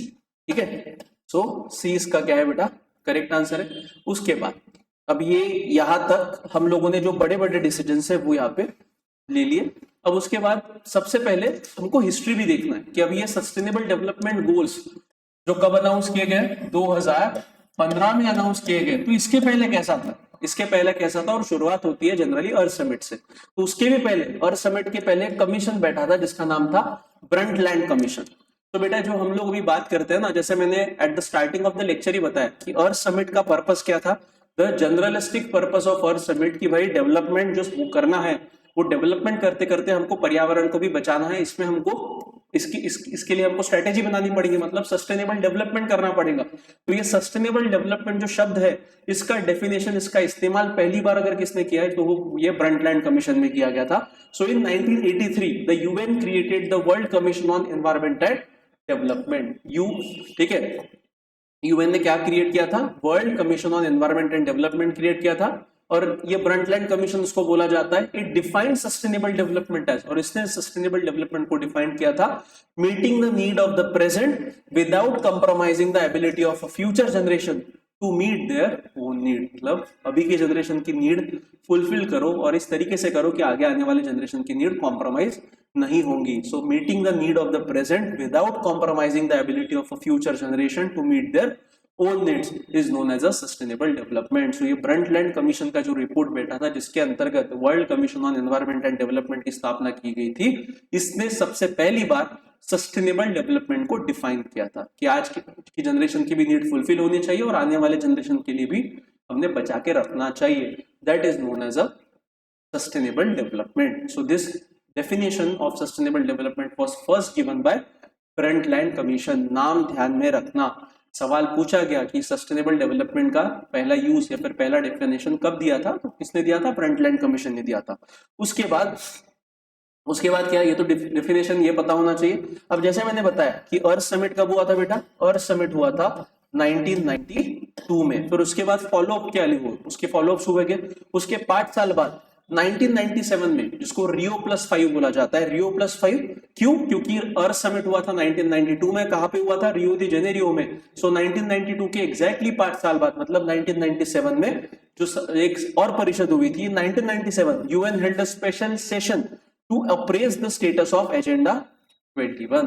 So United Nation ने क्या किया था कि agenda 21 का जो status है, एजेंडा 21 के अंतर्गत जो भी निर्णय लिए गए थे वो कितने इंप्लीमेंट हो रहे हैं, इसका एक अप्रेजल लेने के लिए, इसका एक ओवरव्यू करने के लिए कि सच में हमने जो बात वहां पे डिसाइड हुई थी वो हो रही कि नहीं हो रही है, इसीलिए 5 साल बाद एक मीटिंग का आयोजन किया गया था 1997 में।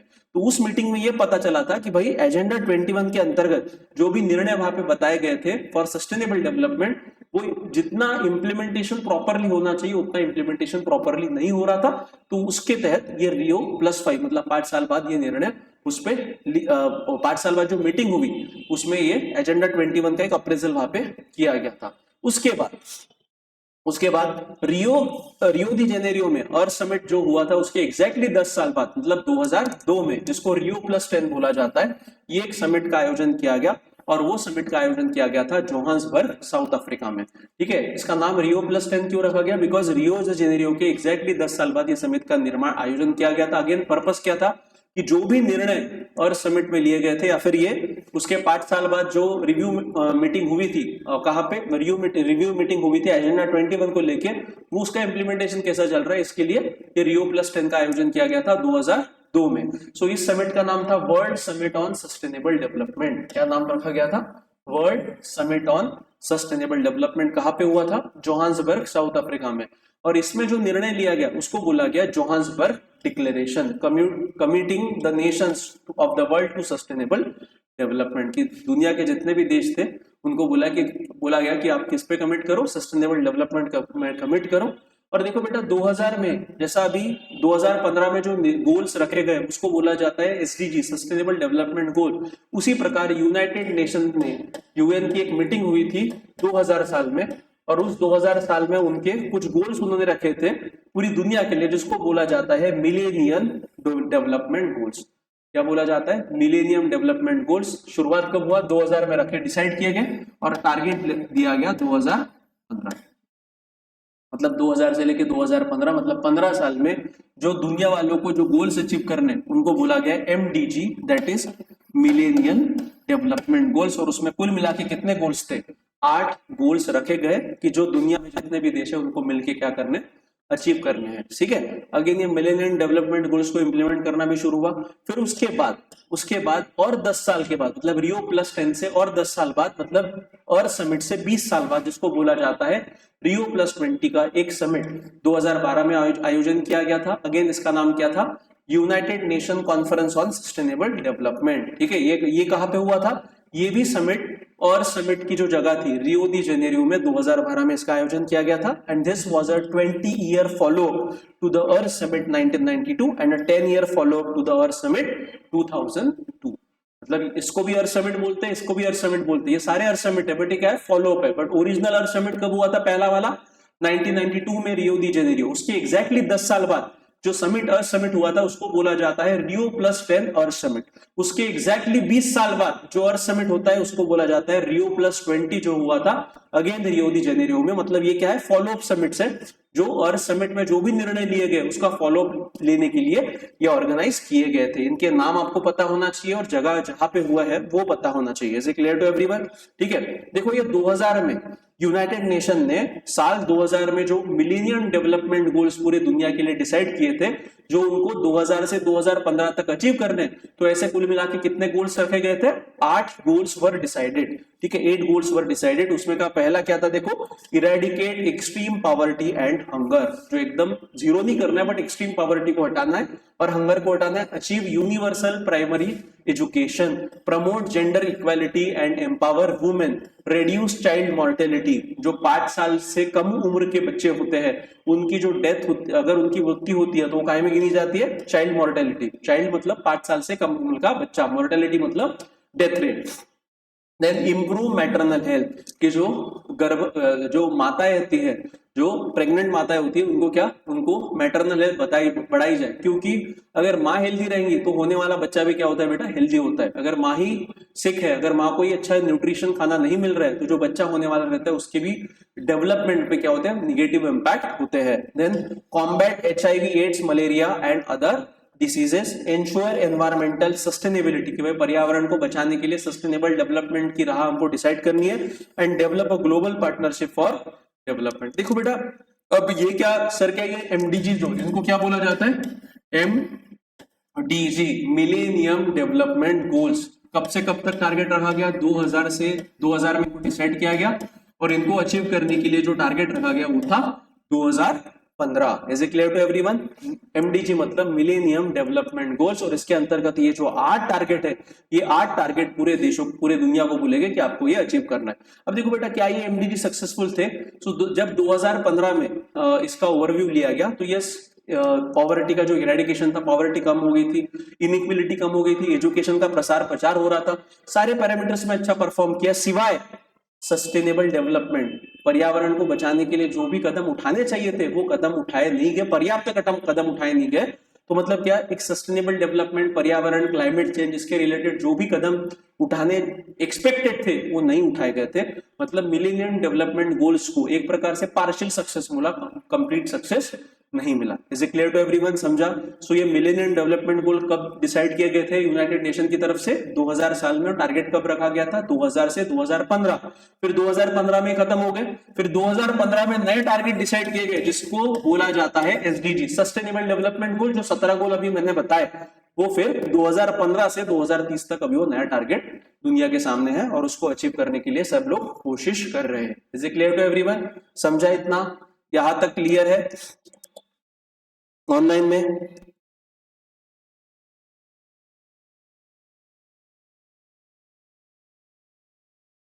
ऑनलाइन में क्लियर है क्या बेटा? किसी को डाउट है? हाँ या ना बोलो।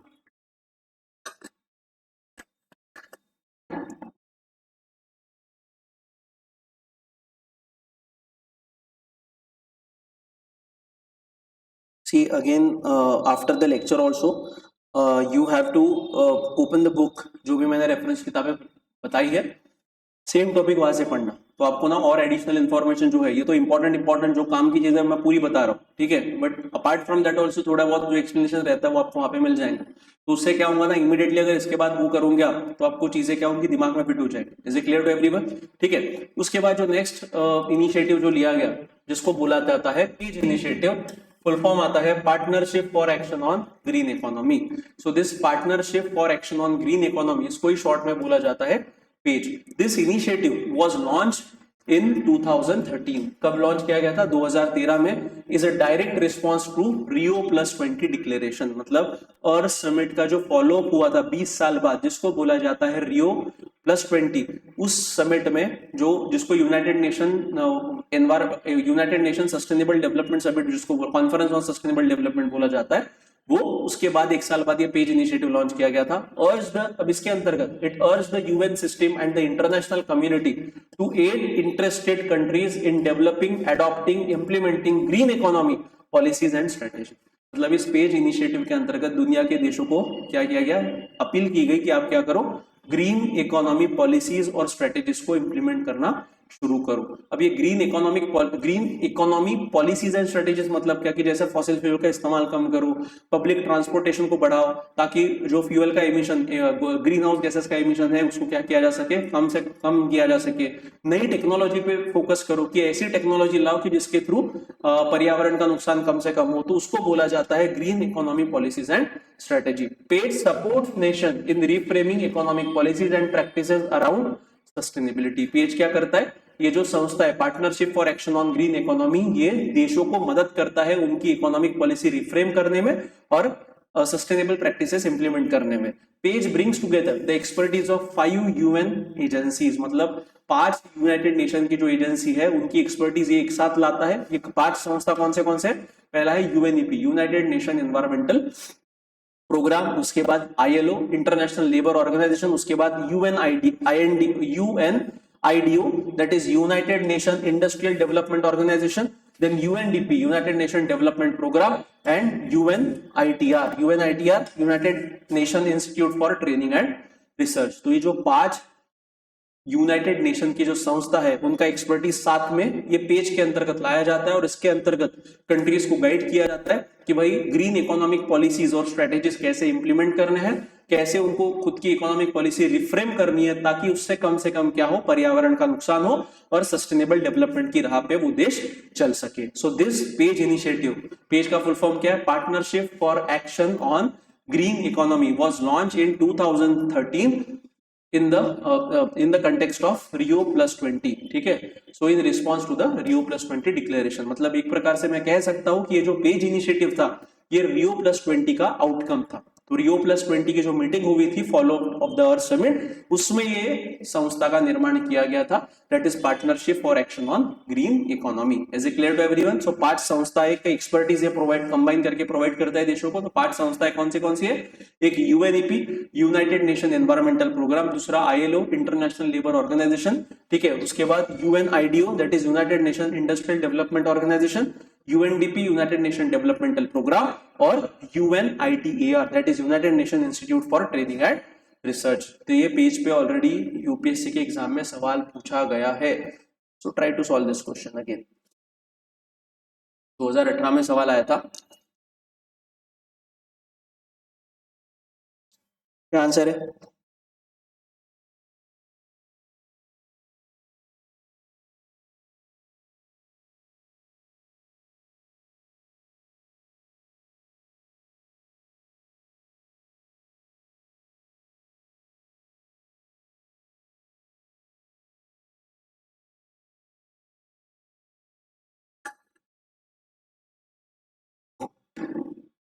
What is the answer? Very simple.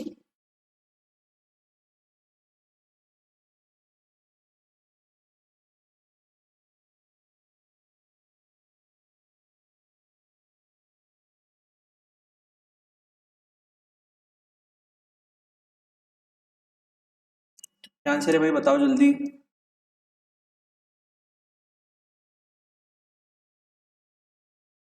Page का निर्माण कब हुआ था? तो अभी तो बताया ना.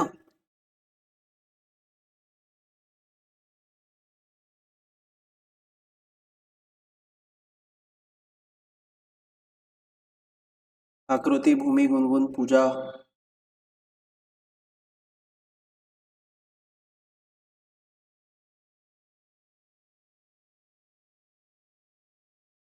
तो सिंपल है, क्या बोला गया है, the partnership for action on green economy page initiative. अभी मैंने बताया कि page initiative was launch eight Rio plus 20 summit. ठीक है, रियो प्लस 20 समिट मतलब ये समिट कहाँ पे हुआ था? Again this summit was took place in Rio de Janeiro और ये भी समिट हुआ था 2012 में. उसके एक साल बाद 2013 में ये संस्था का निर्माण किया गया, ये पार्टनरशिप फॉर ग्रीन इकोनॉमी जिसको पेज बोला जाता है, दैट वाज लॉन्च. तो पहला क्या है, earth summit on sustainable development, नहीं 2002 में नहीं हुआ था, 2012 में United nation conference on sustainable development 2012 Rio de Janeiro. Yes, the correct answer is B. C united nation framework convention on climate change, नहीं, यहाँ पे भी नहीं. तो correct answer of this question is B.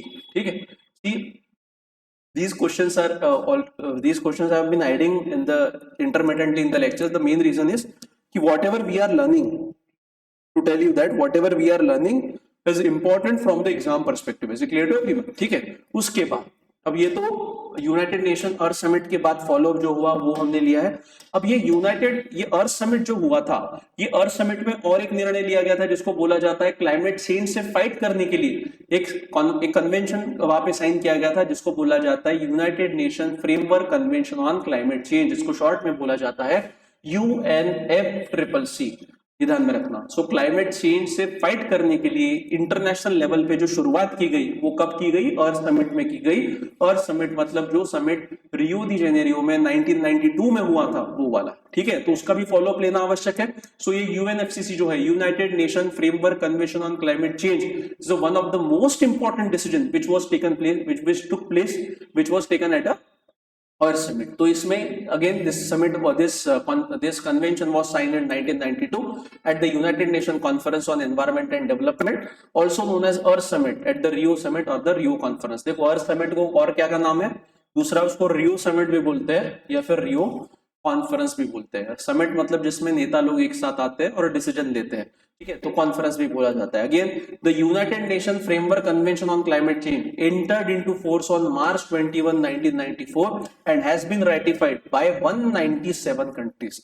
देखो देखो, इसके पहले मैंने आपको ओजोन डिप्लेटिंग सब्सटेंसेस के बारे में एक कन्वेंशन साइन हुआ था, वो बताया था कि वो तो सब दुनिया का सबसे सक्सेसफुल कन्वेंशन बोला जाता है, बिकॉज दुनिया के जितने भी देश हैं उन्होंने सबने उस पे साइन किया था। जो can anybody tell me what is the name of convention which was signed at the international level to prevent or to protect the ozone layer? Anybody? क्या नाम था बेटा उसका?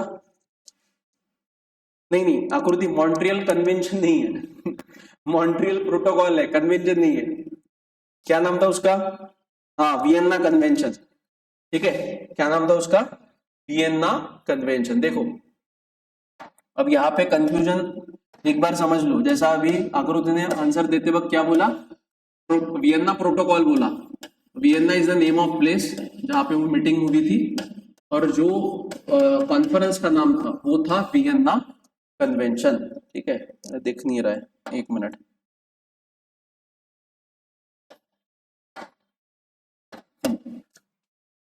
क्या नाम था? एक मिनट।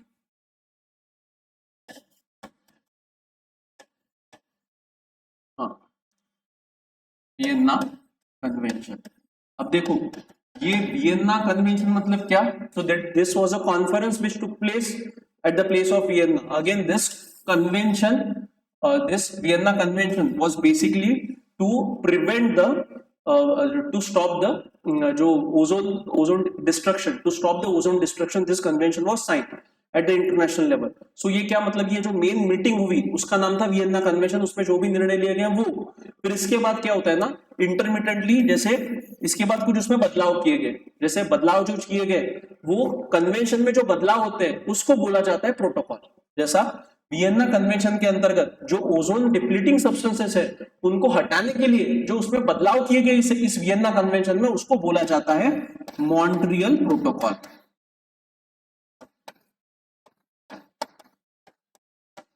क्या बोला जाता है? Montreal protocol. बट ये मॉन्ट्रियल प्रोटोकॉल मतलब क्या, कि जो वियन्ना कन्वेंशन था for to stop the to prevent the ozone, to prevent the ozone, तो उसके लिए ओजोन का डिस्ट्रक्शन रोकने के लिए जो भी निर्णय है वो वियन्ना कन्वेंशन में लिए गए। बट इसमें कुछ बदलाव जो किए जाते हैं, फिर जो बदलाव होते हैं उसको बोला जाता है प्रोटोकॉल। मतलब अगर कन्वेंशन को अमेंड करना है तो अमेंडमेंट करने के लिए जो शब्द का इस्तेमाल किया जाता है वो होता है प्रोटोकॉल। ध्यान में रखना। तो मॉन्ट्रियल प्रोटोकॉल क्या है? This protocol is related to ozone depleting substance, कि भाई 500 से ज्यादा जो ओजोन डिप्लीटिंग सब्सटेंसेस है उसका प्रोडक्शन कम करने के लिए, उसको नलिफाई करने के लिए वो इसमें बदलाव किए गए और उसको बोला गया Montreal protocol. Is it clear to everyone? समझा? सो वियन्ना कन्वेंशन एंड उसमें उसका ही जो चेंज, उसमें भी जो बदलाव किए गए उसको बोला जाता है Montreal protocol. So remember this ये कंसेप्ट। ये कन्वेंशन मतलब जो मीटिंग में निर्णय लिए गए वो, उसमें अगर कुछ बदलाव करना है तो उसको क्या बोला जाता है? प्रोटोकॉल बोला जाता है। Is it clear? और एक ये लीगली बाइंडिंग था Montreal protocol. Is it clear to everyone? तो और कन्वेंशन और प्रोटोकॉल ये दोनों भी कभी बाइंडिंग हो सकते हैं तो कभी बाइंडिंग नहीं भी हो सकते, ध्यान में रखना। ठीक है, सो जैसे ये यूएनएफसीसी है, तो अभी हम लोग देखेंगे यूएनएफसीसी, अभी मैंने बताया कि it was not legally binding, ये सिर्फ एक अनाउंसमेंट किया गया था, उसमें 197 कंट्रीज ने साइन वगैरह किया, सब किया, बट किसी पे बंधन कारक नहीं था। बट यूएनएफसीसी का ही उसके बाद 5 साल के बाद एक मीटिंग हुआ क्योटो में, 1997 में जो मीटिंग हुआ था उसमें जो भी निर्णय लिए गए वो लीगली बाइंडिंग कर दिए गए थे। सो मतलब क्या कि अब वो जो उसको क्योटो प्रोटोकॉल बोला जाता है। अब यूएनएफसीसी की जो मीटिंग हुई है 1992 में एक कन्वेंशन साइन किया गया, बट इसमें कुछ बदलाव जो किए गए वो 1997 में सबसे पहला बड़ा बदलाव किया गया था जिसको बोला जाता है क्योटो प्रोटोकॉल। प्रोटोकॉल मतलब क्या, इसमें चेंजेस किए गए और वो इंप्लीमेंट करने के लिए उसको बनाया गया लीगली बाइंडिंग। तो UNFCC is not legally binding, but इसमें जो अमेंडमेंट किया गया that was made legally binding in 1997। Is it clear to everyone? समझा? तो UNFCC again signed in 1992 at earth summit, उसको ही रियो समिट भी बोला जाता है, रियो कॉन्फ्रेंस भी बोला जाता है। और ये यूएनएफसीसी कब एंटर्ड इनटू फोर्स, मतलब अभी जो मैंने बताया एंटर्ड इनटू फोर्स का मतलब क्या होता है, साइन करना अलग बात है, साइन हुआ 1992 में, फिर वो जो कन्वेंशन का डिसीजन था यूनाइटेड नेशन फ्रेमवर्क कन्वेंशन, ये फिर जितने भी 197 कंट्रीज है उन्होंने अपने संसद में पेश किया होगा, पार्लियामेंट में पेश किया होगा, और पार्लियामेंट से अप्रूवल मिलने के बाद वो फिर क्या आया, that came entered into force on March 21, 1994 से ये यूएनएफसीसी का जो भी निर्णय था ये लागू हुआ and has been ratified by 197 countries। ratify मतलब करना, मतलब क्या करना, कि जो डिसीजन अंतरराष्ट्रीय लेवल पे लिया गया है उसको हर देश की तरफ देश की संसद क्या करती है, अप्रूव करती है। ऑब्जेक्टिव क्या था यूएनएफसीसी का? Again to achieve stabilisation of green house gas concentration in the atmosphere at a level that would prevent dangerous anthropogenic interference with the climate system. मतलब the main aim of United Nations Framework Convention on Climate Change was to basically stop or reduce the emission of greenhouse gases. So we have to achieve a stabilization of greenhouse gas concentration in the atmosphere at a level that would prevent dangerous anthropogenic interference with the climate system. मतलब climate पे उसका negative impact ना हो, इस level पे हमको क्या करना है, ग्रीन हाउस गैस का एमिशन लाना है कि जिसके कारण ये क्लाइमेट चेंज या फिर ग्लोबल वार्मिंग ऐसी कुछ भी घटनाएं नहीं होंगी। रोल क्या है? Provide a framework. मतलब ये यूएनएफसीसी क्या प्रोवाइड करता है? Provide a framework for negotiating specific international treaties called protocols that aim to set binding limits on GSD. Very important. ये यूएनएफसीसी क्या करता है? ये एक प्रकार का फ्रेमवर्क प्रोवाइड करता है और इसके अंतर्गत आते हैं प्रोटोकॉल्स अनाउंस किए जाते हैं कि जो क्या है, जो बाइंडिंग लिमिट सेट करते हैं कि हर देश ने, मतलब हर देश मतलब दुनिया में जो अलग अलग देश है उसमें कितना उन्होंने ग्रीन हाउस गैस का एमिशन करना है और कितना नहीं करना है, इसका एक बाइंडिंग लिमिट ये प्रोटोकॉल के अंतर्गत सेट किया जाता है। और ये प्रोटोकॉल किसके अंतर्गत होते हैं? यूएनएफसीसी में जो बदलाव होते हैं उसमें बदलाव के अंतर्गत डिसाइड किए जाते हैं। Is it clear to everyone? समझा? ठीक है। अब ये जो ट्रीटी है, United nation framework convention on climate change, this treaty is considered legally non binding. हाँ, बट ये नॉन बाइंडिंग है, बट इसके जो प्रोटोकॉल्स है, मतलब इसमें जो भी बदलाव किए जाएंगे और किसके रिलेटेड, कि ग्रीन हाउस गैस का एमिशन हर देश ने कितना करना है उसके रिलेटेड जो भी निर्णय लिया जाएगा वो देश पे बंधन कारक रहेगा, मतलब लीगली बाइंडिंग रहेगा। जैसे मैंने बताया कि ये समिट हुआ था 1992 में, ये निर्णय, ये अर्थ समिट में ये यूएनएफसीसी का निर्माण किया गया था। बट इसके बाद, इसके एग्जैक्टली आफ्टर 5 ईयर एक मीटिंग हुई थी। कहां पे हुई थी? क्योटो में हुई थी। क्योटो जापान का शहर है और वो मीटिंग जो हुई थी वो किसके रिलेटेड हुई थी? यूएनएफसीसी। और यहाँ पे प्रोटोकॉल सेट किया गया था जिसको बोला जाता है क्योटो प्रोटोकॉल। मतलब कन्वेंशन में कुछ बदलाव किए गए और यहाँ पे टारगेट्स दिए गए हैं देशों को कि आपको, जो डेवलप देश है उन्होंने भाई इतना इतना ग्रीन हाउस गैस का एमिशन कम करना, और जो डेवलपिंग है उनको इतना टारगेट है। ऐसे टारगेट्स कहाँ पे सेट किए गए? क्योटो प्रोटोकॉल के अंतर्गत। और ये जो क्योटो प्रोटोकॉल है इसको बाइंडिंग किया गया, मतलब this is made legally binding. Is it clear to everyone? So वही है, no binding limit on GHG emission for individual countries under UNFCCC। ठीक है। It's supreme decision making body. अब क्या है? यूएनएफसीसी की जो सुप्रीम डिसीजन मेकिंग बॉडी है बेटा, वो क्या है? उसको बोला जाता है conference of parties, COP. It's supreme decision making body is the COP, meets annually to assess progress in dealing with climate change। तो ये साल में इसकी एक बार मीटिंग होती है। और ये कॉप मतलब जैसा अभी रिसेंटली अजरबैजान में हुआ था, मैंने आपको बताया था क्लास में। सो बेसिकली ये क्या था? कॉप था। कॉप मतलब क्या? It is the highest decision making body. Conference of party जिसको बोला जाता है, मतलब जो भी देश इस यूएनएफसीसी के सदस्य है, जिन्होंने इस पे दस्तखत किया है, साइन किया है, वो सारे देश वहां पे क्या करते हैं? रिप्रेजेंट करते हैं खुद को। और वहां पे मीटिंग होती है कि हर साल में एक बार की देखा जाता है कि भाई क्लाइमेट चेंज को रोकने के लिए, ग्लोबल वार्मिंग को रोकने के लिए क्या कदम उठाने आवश्यक है और क्या नहीं। So its supreme decision making body is conference of parties. It meets annually to assess progress in dealing with climate change. The first COP meeting was held in Berlin, Germany. पहली जो कॉप हुआ था, conference of parties हुआ था, जैसे 1994 में ये संस्था इसका इन्फोर्समेंट हुआ, मतलब 1994 से इसने काम करना शुरू किया। तो पहला जो मीटिंग हुआ था वो 1995 में हुआ था, जिसको बोला जाता है COP1। जिसको क्या बोला जाता है? COP1। और ये COP1 कहां पे हुआ था बेटा? बर्लिन, जर्मनी में हुआ था। Is it clear to everyone? So ये 1995 में ये पहली मीटिंग हुई थी जिसमें जो निर्णय लिए गए उसको कहा जाता है बर्लिन मैंडेट। ठीक है। Is it clear to everyone? समझा? यहां तक क्लियर है सबको? ऑनलाइन में देखो ये इंपॉर्टेंट है, I am repeating again and again because this section is very much important. ठीक है, समझ में आ रहा है? देखो इसके पहले, अब जैसा ये यूएनएफसीसी का निर्माण हुआ था अर्थ समिट में, इसका इन्फोर्समेंट शुरू हुआ 1994 में। तो सबसे पहले जब इसका निर्माण हुआ तो इसका हेड ऑफिस था जेनेवा में। यूएनएफसीसी का हेड ऑफिस कहां पे था? हेड ऑफिस मतलब सेक्रेटरिएट बोलते हैं, सचिवालय, वो था जेनेवा में। बट ये COP1 में बर्लिन में मीटिंग हुआ, और जो COP2 1996 में हुई थी, तब उस दरमियान इसका जो सेक्रेटरीट है मतलब हेड ऑफिस है वो जेनेवा से बॉन में लाया गया। बॉन ये कहाँ का शहर है? BONN, बॉन जर्मनी में आता है, ठीक है। तो अभी फिलहाल जो UNFCCC का हेड क्वार्टर है वो कहाँ पे लोकेटेड है? बॉन नाम का शहर जर्मनी में है, वहां पे लोकेटेड है। और वो COP2 में उसका निर्णय लिया था, कॉन्फ्रेंस ऑफ पार्टीज, जो UNFCCC की हाईएस्ट डिसीजन मेकिंग बॉडी है, उसका निर्णय वहां पे लिया गया था। Is it clear to everyone? समझा? ठीक है, समझा क्या? आकृति आपको समझा? कन्वेंशन और प्रोटोकॉल का फर्क क्या होता है? आकृति, भूमि, गुनगुन। तो बेटा इस पे ध्यान रखना आप लोग, मतलब ये छोटी छोटी चीजें हैं बट कैसा ना कंफ्यूजन होता है। तो कन्वेंशन मतलब क्या? जो निर्णय लिया जाता है उसको कन्वेंशन कहते हैं। अगर उसमें कुछ बदलाव लाने हैं तो उसको प्रोटोकॉल नाम दिया जाता है। और ठीक है, प्रोटोकॉल मतलब क्या है? These are the amendments which are usually done in the convention. तो जैसा है, और कन्वेंशन और प्रोटोकॉल इन दोनों में से कोई भी चीज बाइंडिंग रह सकती है और नहीं भी रह सकती है, ठीक है। जैसे UNFCCC जो मैंने बताया, UNFCCC is not binding but Kyoto protocol which comes under UNFCCC is binding.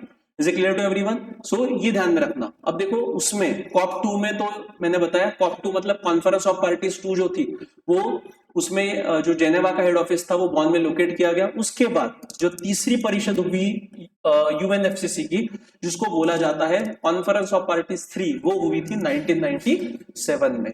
और ये परिषद हुई थी जापान में क्योटो नाम के शहर में। और यहाँ पे जो कुछ बदलाव किए गए united nation framework convention on climate change में, और जिसको नाम दिया गया Kyoto protocol. The Kyoto protocol was concluded and established as a legally binding obligation for developed country. तो ये जो लीगली बाइंडिंग है किसके लिए रखा गया? डेवलप कंट्रीज के लिए रखा गया। And Kyoto protocol was basically targeting for reduction of green house gas emission specifically from a develop country. मतलब डेवलप कंट्री को बोला गया कि देखो भाई, हिस्टोरिकली आप लोगों ने जो दुनिया में पोल्यूशन किया है उसके लिए प्रमुख जिम्मेदार पहले आप लोगों और उसके बाद डेवलपिंग कंट्रीज है। तो हिस्टोरिकली जो भी पोल्यूशन आपने किया है उसके आधार पे सबसे पहली जिम्मेदारी पोल्यूशन कम करने की, मतलब ग्रीन हाउस गैस एमिशन कम करने की किस पे आती है? डेवलप कंट्री पे आती है। तो that's why this Kyoto protocol के अंतर्गत जो भी निर्णय लिया गया ग्रीन हाउस गैस एमिशन कम करने का, उसका पूरा जिम्मेदारी किस पे दिया गया? डेवलप कंट्रीज पे रखा गया। मतलब डेवलप कंट्रीज के लिए टारगेट्स रखे गए कि आपको ग्रीन हाउस गैस का इतना इतना एमिशन कम करना पड़ेगा, और उनके लिए ये क्योटो प्रोटोकॉल के अंतर्गत वो लीगली बाइंडिंग रखा गया। और डेवलपिंग कंट्री जैसा भारत, चीन, इनके लिए कुछ टारगेट नहीं रखे गए, बिकॉज हिस्टोरिकली हमने पोल्यूशन नहीं किया गया था, हम तो अभी अभी शुरू किए थे, ठीक है। So Kyoto protocol was concluded to establish a legally binding obligation for developed countries to reduce their green house gas emission. और India also ratified the Kyoto protocol in 2002। अब इसका मतलब ये होता है कि सर कि नहीं भाई, क्योटो प्रोटोकॉल के अंतर्गत सिर्फ डेवलप कंट्री को लीगली बाइंडिंग टारगेट है तो वही काम करेंगे, तो उनको तो लीगली बाइंडिंग टारगेट दिया गया, बट बाकी के जो देश थे, जैसा भारत था, भारत, चीन जो थे, ये डेवलपिंग कंट्रीज थे, तो इनको बोला गया कि आप अपने लेवल पे आप क्या करो, आप कोशिश करो कि आप एमिशन कम से कम कर सकते हैं, ठीक है। और कैसे आप, जो भी आपको बाकी की मदद लगेगी वो देने की बात भी इसमें मेंशन की गई, क्योंकि डेवलपिंग कंट्रीज के पास पैसा नहीं था, डेवलपिंग कंट्रीज के पास टेक्नोलॉजी नहीं थी, तो इसके अंतर्गत मैकेनिज्म्स भी बनाए गए कि जिसके अंतर्गत डेवलप कंट्रीज को बोला गया कि आप डेवलपिंग कंट्रीज को क्या करो, मदद करो, ठीक है। So India ratified the Kyoto protocol in 2002। Again देखो बेटा, तो क्योटो प्रोटोकॉल साइन कब हुआ? 1990। इसमें साइन कब किया गया? 1997। इसका एक्चुअल इंप्लीमेंटेशन कब शुरू हुआ? तो इसका एक्चुअल इंप्लीमेंटेशन शुरू होता है 2005 में। कैसे? तो अभी मैंने बताया कि साइन करना अलग बात है, बट वो देश को अपने पार्लियामेंट में ले जाके उसको क्या करना पड़ता है? अप्रूव करना पड़ता है। तो कब, कितना समय लगा? 2005, मतलब कम से कम 7 साल के बाद इसका क्योटो प्रोटोकॉल के अंतर्गत जो भी निर्णय लिए गए थे उसका इंप्लीमेंटेशन शुरू हुआ। और भारत सरकार ने इसको कब रेटिफाई किया था? 2002 में ही रेटिफाई कर लिया था। It came into force in Feb 2005। But क्या है इसके लैकूना, सबसे बड़ा जो इसकी खामियां थी कि अमेरिका जो सबसे बड़ा वर्ल्ड्स लार्जेस्ट पोल्यूटर था उस समय, वो इसका मेंबर नहीं बना। मतलब USA never ratified Kyoto protocol. USA ने अपने संसद में कभी रेटिफाई किया ही नहीं, और कभी इस लीगली बाइंडिंग ऑब्लिगेशन के अंतर्गत उसने ग्रीन हाउस गैस का एमिशन कम किया ही नहीं। Is it clear to everyone? उसने बोला हम करेंगे हमारे हिसाब से। और कनाडा भी, Canada was also a developed country, USA was also a developed country. Canada initially ratified this agreement, but 2012 में कनाडा ने भी क्या कर लिया? को निकाल दिया क्योटो प्रोटोकॉल के अंतर्गत, बोला कि अब ये लीगली बाइंडिंग हम लोग नहीं करेंगे, हम लोग हमारे हिसाब से जैसा होता है हम लोग वैसा करेंगे। तो मतलब क्या, अब यूएसए, कनाडा, ये बड़े बड़े जो देश है बेटा, ये तो यूएसए नहीं था मतलब क्या, सबसे बड़ा एमिटरी उसमें नहीं था, मतलब ये क्योटो प्रोटोकॉल के अंतर्गत जो भी निर्णय लिया गया ये क्या था, एक प्रकार का व्हाइट वॉश निकला। ठीक है, व्हाइट वॉश मतलब क्या, ये धूल फेंकने वाला निकला, सिर्फ नाम के लिए बहुत बड़ा प्रोटोकॉल था, बट एक्चुअल अब यूएसए ही नहीं है जिस एग्रीमेंट में, तो ऐसा एग्रीमेंट कुछ काम किया क्या, नहीं है। अभी इवन जो पेरिस क्लाइमेट डील है, जैसा America was part two that, तो इवन डोनाल्ड ट्रम्प ने उसको भी, अमेरिका को भी ये क्लाइमेट चेंज वगैरह के जो भी एग्रीमेंट्स थे उससे सबसे बाहर निकाल दिया, और उसका साफ तौर से बोलना है कि भाई ये क्लाइमेट चेंज वगैरह कुछ होता नहीं करके, ये सिर्फ बनी बनाई कहानी है, तो अमेरिका इसमें पार्टिसिपेट नहीं करेगा। मतलब क्या कि जो क्लाइमेट चेंज की जो फाइट है उसमें अगर अमेरिका ही नहीं है, अमेरिका समान बड़ा देश ही नहीं है जो सबसे बड़ा पोल्यूटर कहलाता है, अगर वही नहीं है तो इसका कुछ भी आउटकम नहीं निकलेगा। Is it clear? और उसी का खामियाजा देख रहे हैं ना कि भाई 1992 से हम लोग कोशिश कर रहे हैं क्लाइमेट चेंज को रोकने के लिए, बट अभी तक कुछ इंपैक्ट उसका नहीं हो रहा है, दिन ब दिन अर्थ का टेम्परेचर बढ़ते जा रहा है, तो जो भी एक्शंस प्रॉपरली इंप्लीमेंट होना चाहिए था वो इंप्लीमेंटेशन प्रॉपरली नहीं हो रहा है। Is it clear to everyone? ठीक है, उसके बाद they fight global warming by reducing green house gas concentration in the atmosphere, मतलब क्योटो प्रोटोकॉल के अंतर्गत टारगेट रखा गया ग्रीन हाउस गैस एमिशन कम करना है। किसके लिए टारगेट रखा गया? डेवलपिंग कंट्रीज के लिए, सॉरी डेवलप कंट्रीज के लिए रखा गया, और डेवलपिंग कंट्रीज को छूट दी गई कि भैया अपने हिसाब से करो करके। The protocol is based on the principle of CBDR, मतलब क्योटो प्रोटोकॉल के अंतर्गत एक बात वहां पे रखी गई, एक सबसे बड़ा प्रिंसिपल वहां पे मेंशन किया गया जिसका नाम था CBDR. CBDR stands for Common but Differentiated Responsibilities. CBDR stands for Common but Differentiated Responsibilities. Differentiated Responsibilities. So this principle was first proposed in Kyoto protocol. ठीक है, क्योटो प्रोटोकॉल मतलब यूएनएफसीसी के अंतर्गत जो आता है वो, that is principle of CBDR. Common but differentiated responsibility का मतलब है, कॉमन रिस्पांसिबिलिटी मतलब पूरे दुनिया की जिम्मेदारी है कि पोल्यूशन, ग्रीन हाउस गैस का एमिशन कम करना है, बट उसमें भी सबसे ज्यादा रिस्पांसिबिलिटी किसकी है? तो डेवलप कंट्रीज की है, बिकॉज उन्होंने हिस्टोरिकली पोल्यूशन ज्यादा किया है, फिर उनके बाद डेवलपिंग कंट्रीज का नंबर आता है। ठीक है, सो it is the only global treaty with binding limits on green house gas emission. दुनिया में इकलौती ऐसी ट्रीटी है कि जो क्या करती है, डेवलप कंट्रीज को टारगेट देती है कि आपको क्या करना है, आपको इतना इतना एमिशन कम करना है, मतलब एक टारगेट इसके अंतर्गत क्योटो प्रोटोकॉल के अंतर्गत दिया गया है। तो कौन से ग्रीन हाउस गैसेस का एमिशन पे इस पर रोक लगाई गई? So Kyoto protocol emission target gases include CO2, carbon dioxide, methane, nitrous oxide, SF6, group of hydrofluorocarbon and group of perfluorocarbon. So these gases का टारगेट कि भाई इनका जो एमिशन है आपको कम करना है, ये टारगेट डेवलप कंट्रीज को वहां पे क्योटो प्रोटोकॉल के अंतर्गत दिया गया। अब उसके बाद जैसा मैंने बताया कि क्योटो प्रोटोकॉल में एक मैकेनिज्म वहां पे प्रिंसिपल वहां पे ऐड किया गया था जिसका नाम था सीबीडीआर। सीबीडीआर का फुल फॉर्म है कॉमन बट डिफरेंशिएटेड रिस्पॉन्सिबिलिटी। देखो, कॉमन मतलब सबकी जिम्मेदारी है, डिफरेंशिएटेड रिस्पॉन्सिबिलिटी का मतलब ये होता है कि डेवलप कंट्री ज्यादा उनको प्रायोरिटी देंगे एमिशन कम करने के लिए as compare to developing countries. Is it clear to everyone? It acknowledges the different capabilities and different responsibilities of individual countries in addressing climate change. जैसे मैंने बताया बेटा कि भारत, चीन, ब्राजील, ये जो देश थे डेवलपिंग देश थे, उनके पास टेक्नोलॉजी नहीं थी, पैसा नहीं था, और ये डेवलपिंग स्टेज में थे, मतलब हम विकसनशील थे, तो ऐसे कंडीशन में हमारा पोल्यूशन होना जायज सी बात थी।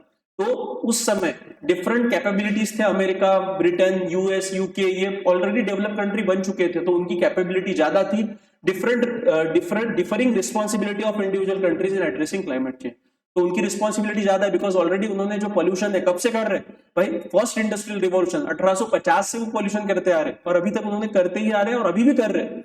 बट भारत, चीन, ब्राजील, ये जो देश है, इनका इंडस्ट्रियल रिवॉल्यूशन कब से शुरू हुआ? 1950 के बाद शुरू हुआ, आफ्टर इंडिपेंडेंस हमारा इंडस्ट्रियल रिवॉल्यूशन शुरू हुआ है। मतलब क्या कि हमारा जो कंट्रीब्यूशन है ग्रीन हाउस गैस, अर्थ का टेम्परेचर बढ़ाने में, वो as compare to develop country कम है। So, reflecting CBDR-RC, the convention divided countries into Annex 1 and non-Annex 1 countries. तो ये CBDR के अंतर्गत क्योटो प्रोटोकॉल में देशों को दो हिस्सों में विभाजित किया गया, एक थे एनेक्स 1 कंट्रीज और दूसरे थे नॉन एनेक्स 1 कंट्रीज। तो जितने भी डेवलप कंट्रीज थे, विकसित देश थे, जैसा अमेरिका, फ्रांस, ब्रिटेन, जर्मनी, जो ऑलरेडी डेवलप हो चुके थे और 1850 से पोल्यूशन करते आ रहे थे, उनको डाला गया एनेक्स 1 में। और जो डेवलपिंग कंट्रीज थे, इंडिया, ब्राजील, अर्जेंटीना, ठीक है, चाइना, इनको डाला गया नॉन एनेक्स 1 कंट्रीज में। The former generally referring to developed countries and the latter to developing countries. Under the convention annex 1 countries have a greater mitigation role than non annex 1 countries. तो मतलब क्या, annex 1 countries को legally target दिया गया, legally binding target दिया गया कि आपको इतना इतना ग्रीन हाउस गैस एमिशन कम करना ही पड़ेगा, अगर आप नहीं करते हैं तो आपको पेनाल्टी देनी पड़ेगी। और नॉन एनेक्स 1 कंट्रीज पे ऐसा कोई भी टारगेट नहीं रखा गया। CBDR and the annex classification were codified in 1997 Kyoto Protocol and the annex 1 country emission reduction were legally bound। और किसके लिए लीगली बाउंड? जो डेवलप कंट्रीज है उनके ऊपर लीगली बाइंडिंग उसको कर दिया। कॉमन मतलब क्या, every country developing and develop must take part in the fight against climate change, but differentiated responsibility मतलब क्या, historically biggest polluters should do more compare to the recent polluters, responsibilities proportional to the pollution cost. मतलब जो historically responsible कौन है, develop countries, तो वो ज्यादा contribution करेंगे as compare to the developing countries. तो लीगली बाइंडिंग जिम्मेदारी किसकी रहेंगी, डेवलप कंट्रीज की रहेंगी। So under this CBDR mechanism, common but differentiated mechanism, जिम्मेदारी सबकी है क्लाइमेट चेंज को रोकने की, बट ज्यादा जिम्मेदारी किसकी है, डेवलप कंट्रीज की। So this mechanism was proposed under Kyoto Protocol with the name of CBDR, Common but Differentiated Responsibilities। Is it clear to everyone? और उसके अंतर्गत कंट्रीज को, दुनिया भर की देशों को दो हिस्सों में बांटा गया। एक था एनेक्स 1 कंट्रीज, एनेक्स 1 कंट्रीज, और दूसरे थे नॉन एनेक्स 1 कंट्रीज। सो जो डेवलप कंट्रीज है वो सारे एनेक्स 1 में आए, जो डेवलपिंग है वो नॉन एनेक्स 1 में आए। इनके लिए सारा बाइंडिंग था, green house gas emission reduction करना, और इनके लिए नॉन बाइंडिंग था। So this mechanism of CBDR was proposed under Kyoto Protocol। So CBDR divided countries in 2 categories, historically biggest polluting developed countries like US, UK, France, Japan, Russia etc. polluting earth since industrial revolution। 1850 से pollution कर रहे हैं, 1850 नहीं उसके भी पहले 1750 1800 के आसपास। रिसेंटली पोल्यूटिंग, और दूसरे recently polluting developing countries like China, India, Brazil etcetera polluting since 1950 1950 के बाद, ठीक है। सो दुनिया भर के देशों में ऐसे, दुनिया भर के देशों को दो हिस्सों में क्लासिफाई किया गया, इनको डाला गया एनेक्स 1 में, इनको डाला गया नॉन एनेक्स 1 में। Is it clear to everyone? ठीक है, सो यहां तक समझाए ऑनलाइन में, आकृति भूमि आपको समझाए। So guys we will stop here and we will continue from here onwards in the next lecture. तो यहां तक जितना भी मैंने पढ़ा है क्योटो प्रोटोकॉल तक, ये पूरा आप रिविजन करके आओ, ठीक है। सो ये रिविजन करके आओ अच्छे से, और यहाँ से फिर क्योटो प्रोटोकॉल में जो बदलाव हुए, फिर उसका डोहा एग्रीमेंट आता है सामने 2012 में, ठीक है। सो 2012 में ये डोहा अमेंडमेंट जिसको बोला जाता है, COP 12 हुआ था, उसके बीच में क्या है वो भी हमको पूरा देखना पड़ेगा। सो यहाँ तक हम लोग रुकते हैं। सो ठीक है गाइज, आपको कोई डाउट नहीं होगा तो you may leave the meeting, तो will stop here. Thank you very much.